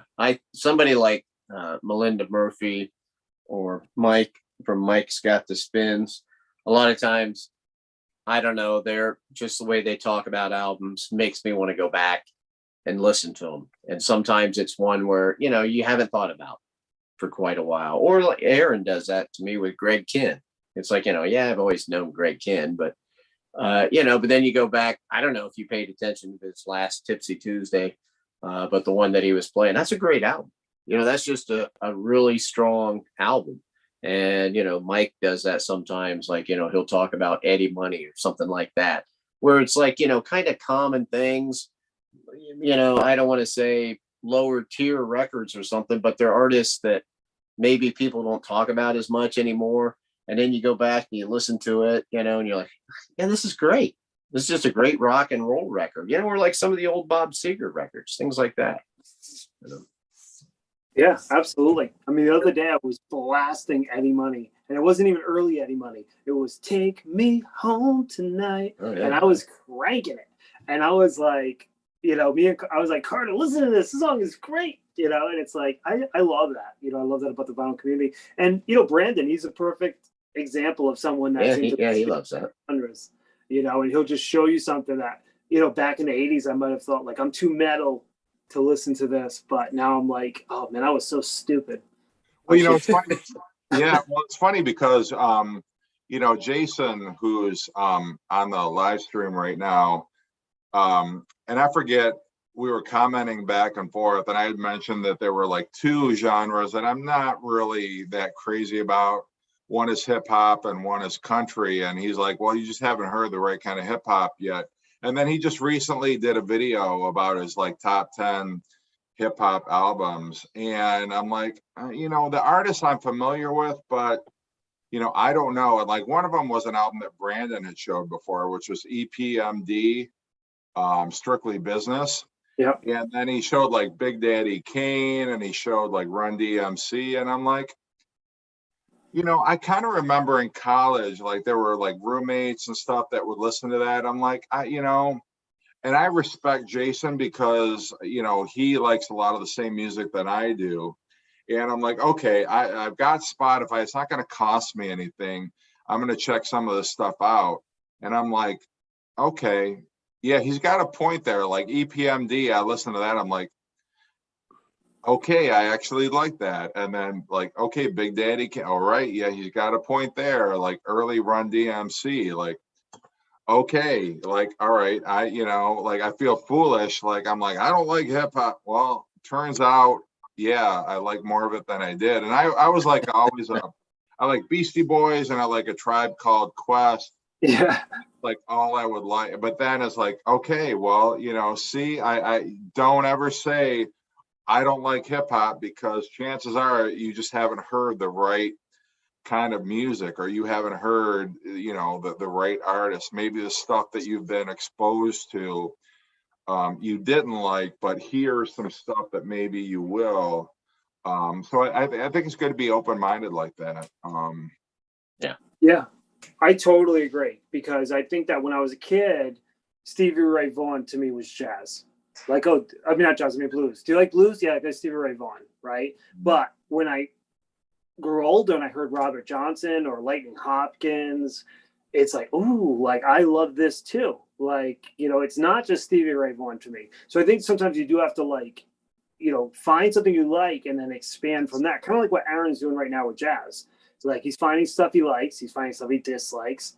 And it's really going to be, yeah, there you go. It's going to be pick and choose, right? And some things you're going to like and some things you're not. Mm-hmm. Yeah, well, and I remember like I was a DJ for a while, not like radio DJ or anything like that, but like I used to go out and DJ weddings and parties. And before that, like I'd never listened to big band, I'd never listened to jazz, I never got into R&B, I never got into funk or soul. And then it was like you had to because you were getting requests all over the board and you had to please a broad, you know, cross section of your audience. And so it was like, well, I better figure out what jazz is good. I better figure out what R&B is good. I better figure out what, you know, big band, like all these different genres I'd never given a chance to before. And I think you're surprised sometimes with Well, I don't like country. Well, have you ever heard George Jones? Well, have you ever heard the Byrds? Have you ever heard, some Willie Nelson stuff? And so yeah, I'm never gonna say, well, I don't like that style of music. Even Aaron, probably with you, you're like, well, I don't like synth pop. Well, Yeah, I do. Maybe here's an album, maybe like Violator. Well, okay, well that's pretty good. Maybe I'm gonna change my opinion about that. But Yeah, my thing is there's good and bad in every genre. mhm. I discovered that in my older age. I used to be really one track minded, and as I've gotten older, I've discovered even in like I'm not a big country fan, but there are some country I like. I like Steve Earle. I like a few others. Here and there, I can like a little bit of hip hop. There's always something out of every genre you can find that you'll like, even if you don't like it in general. And even in stuff like heavy metal or hard rock, there's some I don't really care for, but it just works both ways. There's always good and bad in all of it. Mm-hmm. Yep. Yeah. Even So I love their songs I don't like or albums I don't like, So what is, out of all the big reissues that are coming out between now and Christmas, we know the Beatles, we know Alice in Chains, we know countless others. Is there one album that you guys really have on your radar between now and Christmas that is the one that you're most excited about? Animals. And that's in 2 weeks. Yeah. Oh, is it? That soon? Oh, shit. Yeah, mid-September. Yeah. My top three will be the Revolver remix, Yeah. Animals, and then San Francisco Days by Chris. Ooh, I love it. How about you, Aaron? What are your top? Well, now that I know the Revolver's coming out, that for sure, because I'm a huge Beatles nut. Yeah. Revolver's one of my favorites. And then also the Alice in Chains. I have the music on vinyl. I've got it on CD. I've got it all that. But I would like to hear it on the 45 RPM, like you said, double record. And it's my second favorite. Facelift is always my favorite, but Dirt is really close. And I would really love to hear if there's a sound difference on that. And it's such a great record. So that's probably the one. And I'm trying to think if there's any other of those obscure metal bands coming out with releases that I'm not remembering, because that would be it. Yeah, I mean, the Trick or Treat soundtrack is coming out. I'm very excited about that. I'll be honest with you. I've got that one. I'm Great really album thrilled. by Fastway. But if you said to me, Pink Floyd has got to be there. Pink Floyd and Revolver have to be the two top. But Creatures of the Night, San Francisco Day, those are really. Is Revolver? Is Revolver just a remaster, or is there a bunch of other stuff with it? It's going to be the Giles Martin remix, like we got with Abbey Road, Sgt. Pepper, White Album, Let It Be. He's going to do a remix on it, and then they're going to come out with a super deluxe, with outtakes, alternate takes, stuff like that. So it's going to be the same treatment that Sgt. Pepper, White Album, Abbey Road, and Let It Be got. So are they using the? Yeah, I would get that. Are they using the European, like the UK version, or the American? I heard it's the American, or am I wrong? I know that Mazzy talked about it. What was the UK one has tracks. That's what I was wondering. Question, Aaron? Are they using the UK version or the American version to remix? The UK version, so it's going to have cool. Dr. Robert and your bird can sing, and I'm only sing, on it. Yeah. Mm-hmm. Cool. That's great. Well, and I'm sure they'll also have Rain and Paperback Writer also remixed, because that was the single that came out at the time. Mm-hmm. Oh. That's Going to be awesome.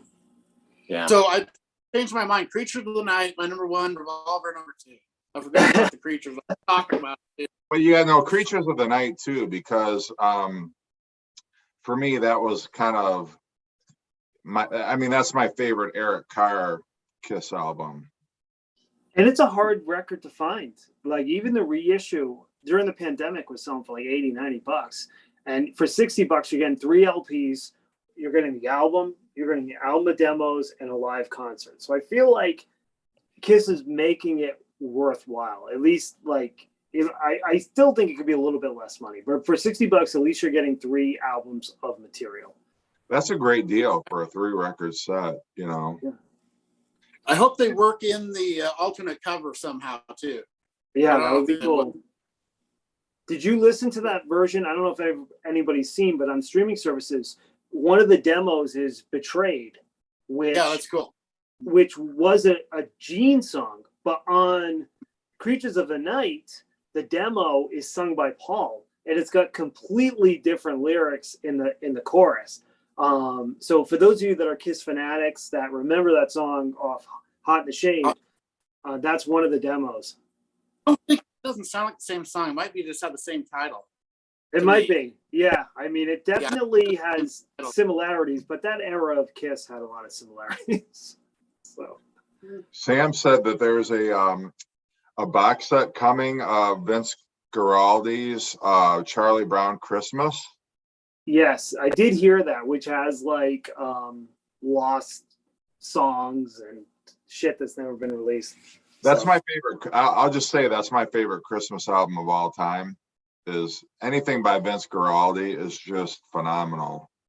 And Sam showed on his channel, he got the Halloween, like the Vince Guaraldi, Charlie Brown Halloween special. But Vince Guaraldi, I mean, for better or worse, he's so associated with those Charlie Brown TV specials that I don't think he gets the credit that he's due as a phenomenal jazz pianist. I mean, he should be up there with Dave Brubeck and Thelonious Monk. I mean, he was such a brilliant pianist.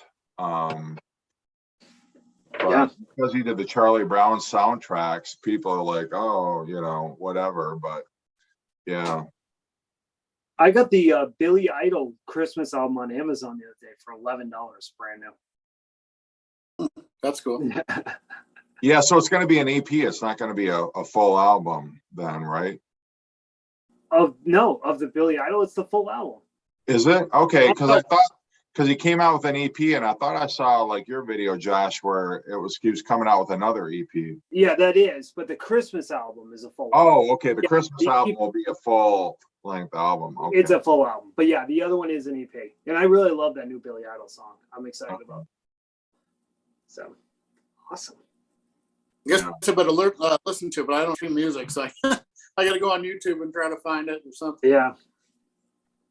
Yeah, so Mike said the Carpenter's Christmas Portrait is his favorite Christmas album. Well, my favorite, I have a couple favorites. I love A Christmas Gift to You, the one by Bill Spector. That's probably my favorite. Then I love the Christmas album that came out in the 80s with Run DMC and the Eurythmics and Sting. Oh, yeah, Very Special Christmas. Very Special Christmas. And then Emmett Otter's Christmas. Those are my 3 favorites. I listen to them every Christmas. I love Nat King Cole, the Christmas song. Oh, that's a great one. My girlfriend listens to some song called The Christmas Shoes, which is like, I don't know, she's always crying halfway through it. Oh, that's the worst. It's the worst. Yeah, totally the worst. I don't know that one. I love my girlfriend, guys, but man, sometimes it's hard. You know, she's crying, and I'm sitting there like, "Why are we crying? It's Christmas." I cry at AC/DC's "Mistress for Christmas." Exactly. Yeah. Come on, love me for the money. I really I like love the it's actually way better than I thought it would be. It's really good, actually. Which one's that? Helix, they did a Christmas record, and it's actually really good. All right. Helix Christmas. Gotta love it. Twisted Sister did a Christmas album too, didn't they? I want that so bad. I look Twisted Sister, so I'm like, I never see it, or I'd buy it if I saw it. Nice. Did Rob McEwen ever come out with a Christmas album? Like, you He can't. probably has a dozen. Did he? Yeah. Where's Yeah, Chris? well, I mean, I sent Chris a book. It was of Christmas poems or something by Rod McEwen. So I'm sure he's got an album or 10. You would think, yeah. Are you guys going to see any concerts between now and the end of the year? I'll probably see Lita Ford next weekend, I think. Nice. And then I've got tickets to see Jeff Beck in October. Which Johnny Depp, I heard, is going to join him on the U.S. tour. That's what they're saying. Well, now see, they weren't saying that when I bought the tickets. I'm going with a friend of mine. And now if they're saying that, I don't know. My wife is going to be very mad because, she's like, well, is Johnny Depp going to be with them? And I go, I don't think so. It doesn't look that way. They're not saying he is or anything. And because, she doesn't like Jeff Beck, but she really does like Johnny Depp. And so now, I'm almost like, I don't want him there because I've already got these tickets with a friend and I don't know. I'm like, he just told me today, he sent me a text. He goes, hey, I think Johnny Depp's going to be at that show we're going to be at. And I'm like, oh no. Yeah, that's the rumor. Yeah. What about you, Jeff? I'm going to see Chuck E. Cheese is doing a solo set in October that I got tickets for. It's like an acoustic kind of a deal, whatever. So yeah. I'm going to see Lucero, my favorite band, and I'm going to see Wasp. And Carter's got a whole bunch of concerts that he wants to go to that are all hip hop and rap, which most of them are underground artists, so I don't really know them. But I'll let you guys know how it is once I experience. If they live long enough for you to actually see them. Yeah, we'll see what happens. Yeah. Now I think Lucero is going to be in a club up in Cleveland. Oh man, they're so good live. They're a million times better live than they are on vinyl. They're just a great bar band. Like people bring shots to them on stage and they do shots with the audience and they sing these fantastic heartbreaking songs and everybody's singing along. It's like the ultimate experience live. If I had the money, I would buy the tickets, fly to Cleveland, pick you up, bring you to the show. Well, if you'd fly here, I'd buy your ticket. I'd buy your ticket to the show. Thank you. Yeah, we got some people. Motley Crue Junkie Kyle is seeing Wasp in November. Trevor is seeing Flogging Molly in Seattle. Jason missed the Psychedelic Furs and X Show. Yeah, I same deal. I think I missed Psychedelic Furs. Damn it. But so did I. Yeah. Actually, I wanted to go with you. They were going to be up in your area.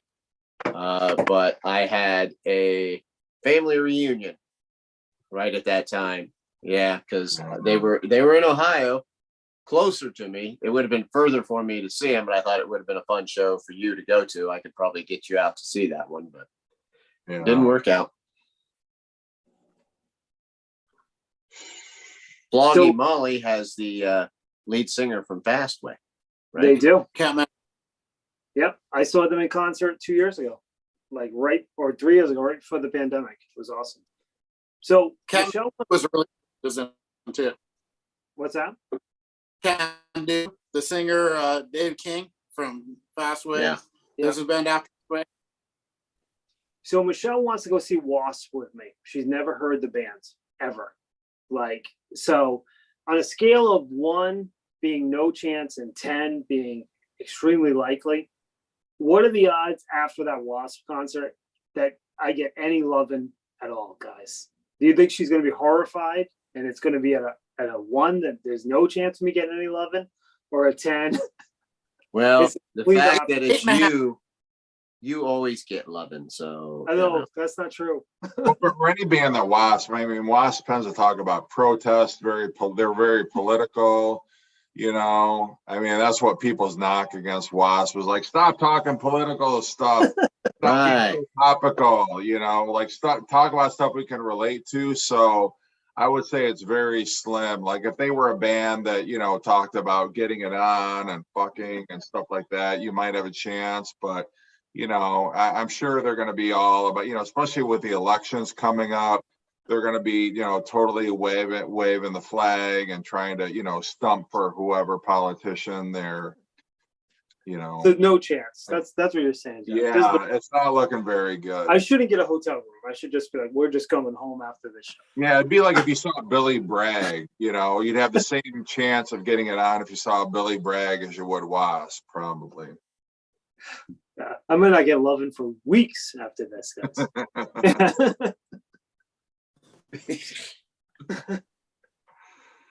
I should she asked me, she's like, is it like Whitesnake?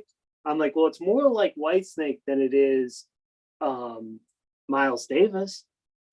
Yeah, but like WASP stands for We Are Super Political,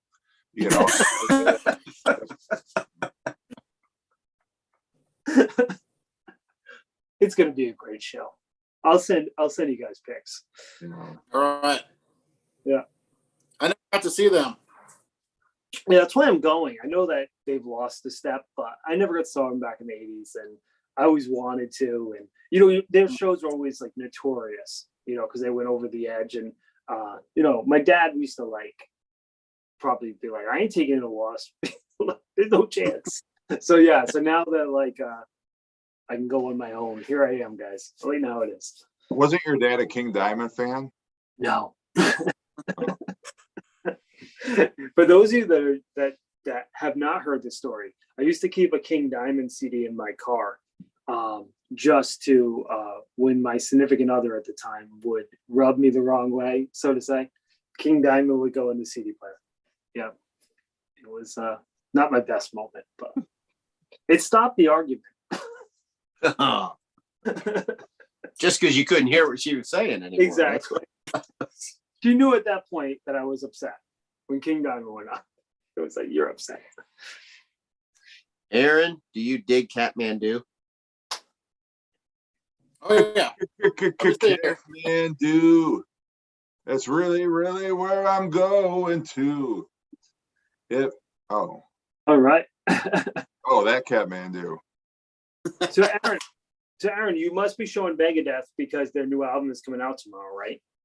Are you you have it on pre-order? You're going down to get it? Like, what's your plan of attack? Yeah, I have it ordered from my record store. It'll come in when it comes in. So, oh man, it's usually about a week late, but every once in a while they get them right on time or even a little early. It's usually about a week down the road, but I'm pretty excited because it's been 6 years. Yeah, and the new music sounds awesome. Yeah, I'm pretty excited for this one. So I've actually liked all their last ones they've done too. Not as well as the stuff from the 80s, but they've been consistently good. Any of you guys getting the new King's X? I haven't listened to King's X since the late 80s. I should probably give them another chance, but I'm the same way. I went and seen them off of the Faith, Hope, and Love album. Yeah. And after that, I just kind of totally gave up on them. For something. Yeah, that was a great album. I don't know why I gave up on them, but yeah. They were never my thing for some reason. I don't know why. It never clicked with me like with other bands. Yeah. So they should have, because it's right. For Motley Crue Junkie that's been commenting all night, my question for you is, what is your top 2 Motley Crue albums? So for Motley Crue Junkie, let's see what he says. Do you guys have a top 2 Motley Crue albums? Absolutely. What are they? For me, it's the first 2.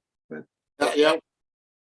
Always have been the first 2. And they're neck and neck for me. I think I like Too Fast for Love a little better, but Charlotte Devil's right there.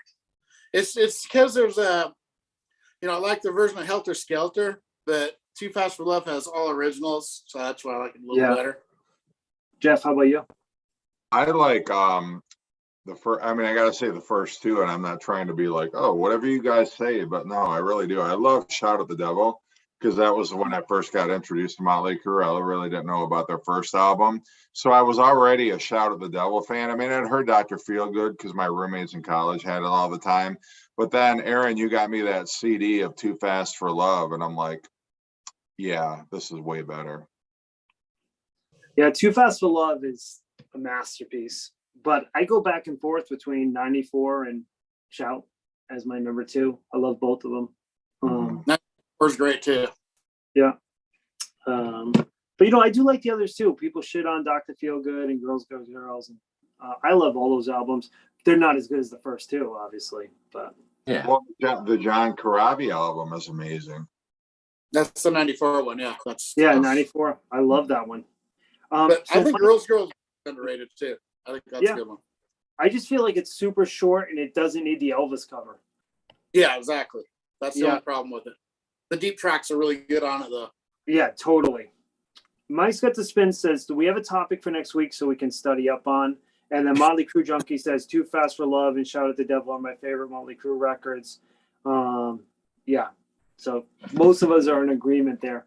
But do you guys have an idea of a subject for next week?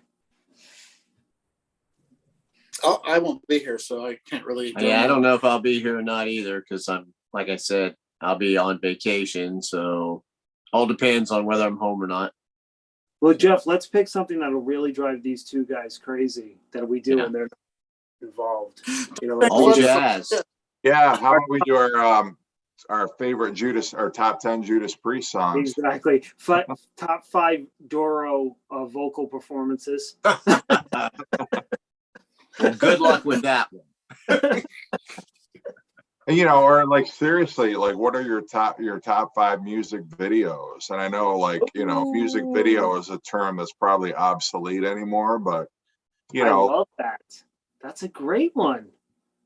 Man, it's gonna be hard not to pick. I won't even name it, but because then everybody will pick it. But I have one in my head that I just think is fantastic.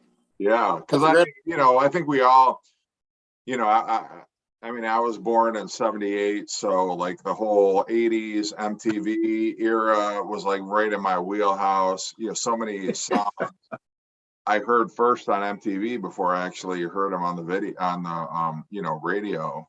So yeah, what's funny is that I cannot hear "Land of Confusion" by Genesis without thinking of those damn puppets. Oh yeah. Well, that's the thing, so many people associate a song with a video, and if the video sucked, then you didn't like the song. My number one has got to be "Rock Me Tonight" from Billy Squire. Yeah. That was an iconic video. Yeah. It's That's iconic. one of my favorite songs done. Top 2 or 3, but the video is. When I was young, I didn't really, but now watching it now, it's really kind of weird. I like the way that. Will we ever really know? Will we ever really know Jeff's birth year? So I think I know. I just told you, Gary.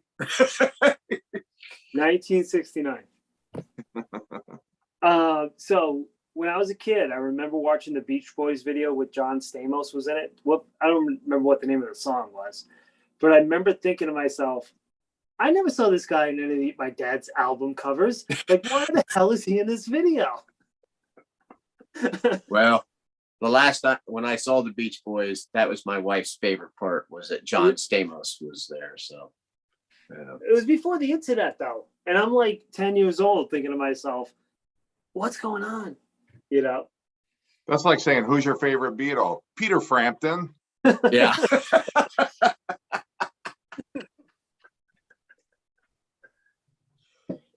What's funny is I remember when like MTV would show you videos that weren't really videos, but they were like clips of people when they were on BBC TV or something. They played a clip of T-Rex bang a gong. And I remember like, Dad, is that Elton John? And my dad's like, no, they just all look the same. I remember that. Those black and white videos that they would show. They were from the BBC. They always had Cream doing Strange Brew. Oh yeah. Or Blue Cheer. You ever see one of those Blue Cheer videos? Oh yeah. It's like this helmet of hair. 3 guys that had like this huge afroed helmet of hair, just like totally getting down on their instruments, They had Cool. They had the Black Sabbath video where they had like all that screen behind them, and everything looks like real psychedelic and all this weird stuff. And that was awesome. I think that was for Paranoid. I remember. That was crazy. But it was so funny because I used to watch Headbangers Ball, and it'd be like, you'd see something super glossy and, they spent tons of money on this music video. And then the next one, they would cut to that Black Sabbath video. And it was such a stark contrast of, the old and the new it was very cool.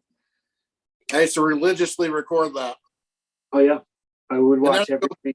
And edit the commercials out and re-record it onto a different tape with just the videos. And that was nuts. I used to watch. I'd put them in notebooks, have lists of my tapes, what was on them. Did you ever watch Up All Night with Rhonda Shear on USA? Oh yeah. Oh yeah. Yeah. Yep. It's like the staples. Me and my friend Eric, we'd watch Headbangers Ball, Up All Night with Rhonda Shear, Saturday Night Live. Those were the things that we'd always watch. So cool. I used to love one of my favorite videos, seeing as how I might not be on next week, was Start Me Up by the Rolling Stones. Oh, yeah. Just because it was like they just stick a camera in there and they go, okay, act like you're doing this song. And you see Mick at one point, he even, he picks up a beer that's sitting, he drinks, and it's like they all look like they're about half drunk anyway. Yeah. I mean, I'm sure that they were there for a few hours and they were all drinking. They're like, all right, take 3, here we go. And, they're just doing that. And the looks that, Ronnie Wood, he just kind of goes like that. I love, one of my favorite parts is you see Bill Wyman look like this and Charlie Watts is playing and he just kind of turns to the side and grins a little bit, and it's just, that was when I was just falling in love with that band. And that video was so anti what everything else was going on at that time, where people were making these productions and stuff. And they're like, okay, just go in this room and here's the camera, and right. we'll make this video. And same for Waiting for a Friend. I mean, talk about your low key videos, and that Waiting for a Friend video was filmed in the same tenement block that they shot Physical Graffiti, the cover of Physical Graffiti. That's like the same area where they shot the Waiting for a Friend Rolling Stones video, where it's just like, how uncool was that video compared to like Up Against Def Leppard or Twisted Sister or Quiet Riot, Yep. I always thought Jump kind of reminded me of the Start Me Up video, Van Halen Jump. That's funny you say that, because that was going through my mind when I was describing that. I thought, the Jump video is like that, very much so. Yeah, I like the part where David Lee Roth goes like he's playing the keyboards there, Or I think the video where they're like swinging, like each of them, like at different points. There's like they're swinging across the stage. Incredible. And I think what was so cool about that era of music too is when they would be like, we're going to world premiere a song, and you'd never heard it before. So like I can vividly remember, like, okay, at noon we're going to hear, Enter Sandman for the first time. Nobody had heard anything off the Black Album, and it's like the anticipation of, is it going to sound like Injustice for All? Is it going to sound more like Master of Puppets? And it sounded completely different. And there was countless times that I remember sitting there and waiting, like, and even if it was a band that we weren't totally into, like I remember my sisters making me wait an hour to watch a Bon Jovi video, where it's like, we're going to have to stay up and wait and watch the world premiere of this song. And it's like, that was cool thing about MTV was that, like, they, before the radio stations got it, they would premiere these songs and you'd hear it for the first time. And especially a band like Def Leppard, you could just mention that you had to wait 5 years, whatever it was between Pyromania and Hysteria, I remember hearing Heaven's Trail from Tesla, seeing the world premiere video, and recorded it, and we played it over and over, drinking beers. We used to do the, like, I'm trying to remember if it was like a globe or something, and it was like world premiere. Yep. Totally get you all excited about it. And what was cool was, you remember when MTV first started doing the request videos, and when they started doing this, believe it or not, they had to change the rules because Metallica 1 got so many requests, they wouldn't play that video before 8 o'clock at night. And because they felt it was too scary for kids.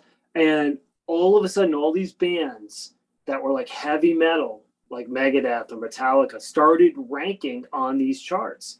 You know, people would see it on Headbang as well. That's how Guns N' Roses got popular. They played Welcome to the Jungle once on Headbangers Ball. And then the next week on whatever the TRL was of the day, the video just blew up. You know, it was like almost like hard rock fans got their voice heard finally on MTV. Yeah. I remember one time Scared from Dangerous Toys made it up to number 2, and I was so excited. Yep. I totally remember that. And then the New Kids came out and crushed all our dreams, and we stopped watching. But it was 80, 8 of the 10 were always hard rock metal stuff every time. Exactly. It's crazy. Yeah, well, and there's so many bands that, you know, even in the era of MTV, like we had no idea that so many, like we thought MTV, oh, it's a revolutionary thing, bands doing videos, but there were bands like even the Beatles were doing promotional videos, like Paperback Writer and Rain. They did special videos for. They did special videos for Hello Goodbye. I mean, that stuff was around, you know, many years before MTV ever came around. I mean, and I know the Beatles aren't the only bands. Rolling Stones, like Jumpin' Jack Flash, that video was around. I mean, well, before they had MTV, do you remember like they would have like the Mike Douglas show and Merv Griffin and those kind of things. Yeah. And that's what they would do. They would show a video, you know, the band might be on there or a couple, but they'd have like that video. Or before there was MTV, Casey Kasem had hit on Saturday mornings a top 10 countdown of videos. Like I remember seeing the Rolling Stones, She's So Cold. You know, they had that was before MTV, but it was on that. They made it for those. You know, they had those videos. Sure, like I Know that. Something by Kiss. Remember that? Yeah. For Rock and Roll Over, they did Love 'Em and Leave 'Em. And what else? Yeah. There's a couple. So, Jeff, I have a question for you because I was just thinking about this since we're going to do music videos next week. I remember when Automatic for the People was coming out and we hadn't heard anything of it. And MTV was like, we're going to world premiere the new song by REM. And it was Drive. That was the first single off that album. And I remember I was obsessed with it. I loved it.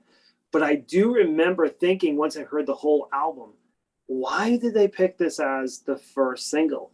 Because there's so many songs that jump off the page as being radio friendly. And Drive is certainly not one of those. So since you're the biggest REM fan I know, what are your thoughts on why they selected that song as the first single? Yeah, I honestly don't know, because what I can tell you is what I remember from the time was you had Green, which had some heavy moments, but then you had these songs which were totally mandolin driven, which sounded very folky, almost like the Sandy Denny, you know, like from the Led Zeppelin, you know, Battle of Evermore kind of sounding stuff. And then it was like, okay, well, that's fine. And then Out of Time came out, and then you had like KRS-One on Radio Song, and you had Kate Pearson guest vocaling on a couple tracks, Me and Honey, and obviously Shiny Happy People, and then you had some more mandolin and folky stuff. And I really was like, you know, like that new REM album, I was like, what is it going to sound like? You know, what direction are they going to go in? Are they going to go back to their classic stuff? You know, and everybody was like, they got to come out with a harder rocking album, because Out of Time just seemed a little like REM light. And I remember when Drive came out, like, really? Like, they're doubling down on the whole like mandolin thing, you know, and then you hear the rest of the album. And then, you know, I think it just took time for people to process, because, you know, if you think about REM, like you had Life's Rich Pageant, which was just a very, very heavy album. You had Document, which opened them up, like introduced them to an entirely new audience. And then Green was kind of like, all right, now we're getting a little artsy, a little folky. And then Out of Time was just like totally just a very weird album. And then Automatic for the People, it's like, oh God, like you're really still on this mandolin thing and the folky thing. And I remember Drive coming out like, I just wanted them to get heavy again. And Drive came out and I was like, why that? And then you hear the whole album and it's like, okay, well, you know, it could have been Ignoreland, might have been a good choice, you know, Man on the Moon, I suppose, but it was just such a mellow album. Ignoreland is the heaviest thing on that album. So I don't know Right. what, I mean, you know, you could have said, well, Everybody Hurts, but that's kind of like a real soft kind of a, you know, and I know what Aaron would call it a whiny ballad, which, you know, like, I get that, but like, I really don't know because it's sort of like, I mean, it kind of represents the album. I mean, that is what Automatic for the People sounds like. I mean, Ignoreland, and even Ignoreland's not that heavy, you know. What about something like The Sidewinder Sleeps? Right, that was a really upbeat. Yeah, that's kind of that. It's sort of like Shiny Happy People, you know, Right. part two a little bit without Kate Pearson, you know, and it's sort of like, I mean, I guess, but it's still very, and I love Automatic for the People. I don't want to sound like I'm ripping on it, but just back in the day, like growing up on REM, where it was like jangly pop or it was heavy, or it was a different sounding REM. And I thought like, okay, well, out of time, it's just sort of like, all right, well, they're going to do this album, then they're going to go back to either being heavy or they're going to go back to, you know, hopefully the familiar REM. And then you got Automatic for the People, and it's like, shit, that's more mellow stuff. Like, what are they doing, you know? But yeah, I guess Drive was kind of a curious choice. Yeah, maybe something like Sidewinder Sleeps Tonight might have been, you know, a little more obvious of a choice. You know, I don't know, but like just listening to that album, you know, I don't know. What would you have picked? Try Not to Sleep, you know, Try Not to Breathe. I mean, I don't know what the more obvious. There's just not an obvious single other than like Man on the Moon. You know, I Man think on the Moon was, they had to have known they had a hit with Man on the Moon. There's no doubt about it, right? Like it was such a big song. But I do love the song Drive, and I love Night Swimming. But they couldn't release that as a first single. I think it would have turned people off. But they did get heavy with Monster. Yeah, I mean, they kind of like, you know, overcorrected by, okay, we're going to put out a glam rock, totally, you know, turn the volume up to 11 and totally, you know, go in the opposite direction of Automatic for the People, which, you know, and I kind of remember like, okay, yeah, like, you know, okay, I be careful what you wish for. Exactly. Because you got nothing but like Monster was a total antithesis of Automatic for the People. Yeah. I don't know, but now as a collective, I love them all. Like I can, you know, I can appreciate them. So Yeah, no, I do too. It's just we had to adjust to, you know, a different sounding REM. all right, guys. Yeah, I'm gonna have to go, I think. Yeah. I gotta work tomorrow. But I'm excited, Jeff. We're into music videos next week. Yeah, we'll go with that unless anybody objects, but I think that'll be a fun topic. But I think we've had more people on our live stream tonight than we ever had before. We got 26 people on right now, which is just amazing. So Thank you. Wow. I want to thank everybody for joining in on the live stream, and you know, hopefully we can continue. You know, and if I don't promote it, if I don't put something out there, just know every Thursday we're going to do these live streams at 8 o'clock, whether it's 2 of us, whether it's 6 of us, you know, we're all going to, there's going to be somebody, whether it's unfortunately just me, will always be somebody here for you talking about music. But, you know, I want to grow our audience for these live. We got 30 people right now. That's more people than we've ever had. That's like Mike Palmer live stream right now. Like, thanks everybody. You know, yeah, that's great. But yeah, just know, you know, we're going to do this every single week. It'll be a different, you know, combination of us. But yeah, thanks for, you know, I hope we got to everybody's comments. I appreciate every single person who comments, who joins in, who enhances our experience. But yeah, it'll be me and Josh, maybe Chris, maybe Brandon. Hopefully Brandon will be back in town. But you know, yeah, it's been a lot of fun. I gotta say, you guys are awesome. So, have a great night, everybody. Thanks for tuning in, and we'll see y'all See ya. later. Thanks, See you guys.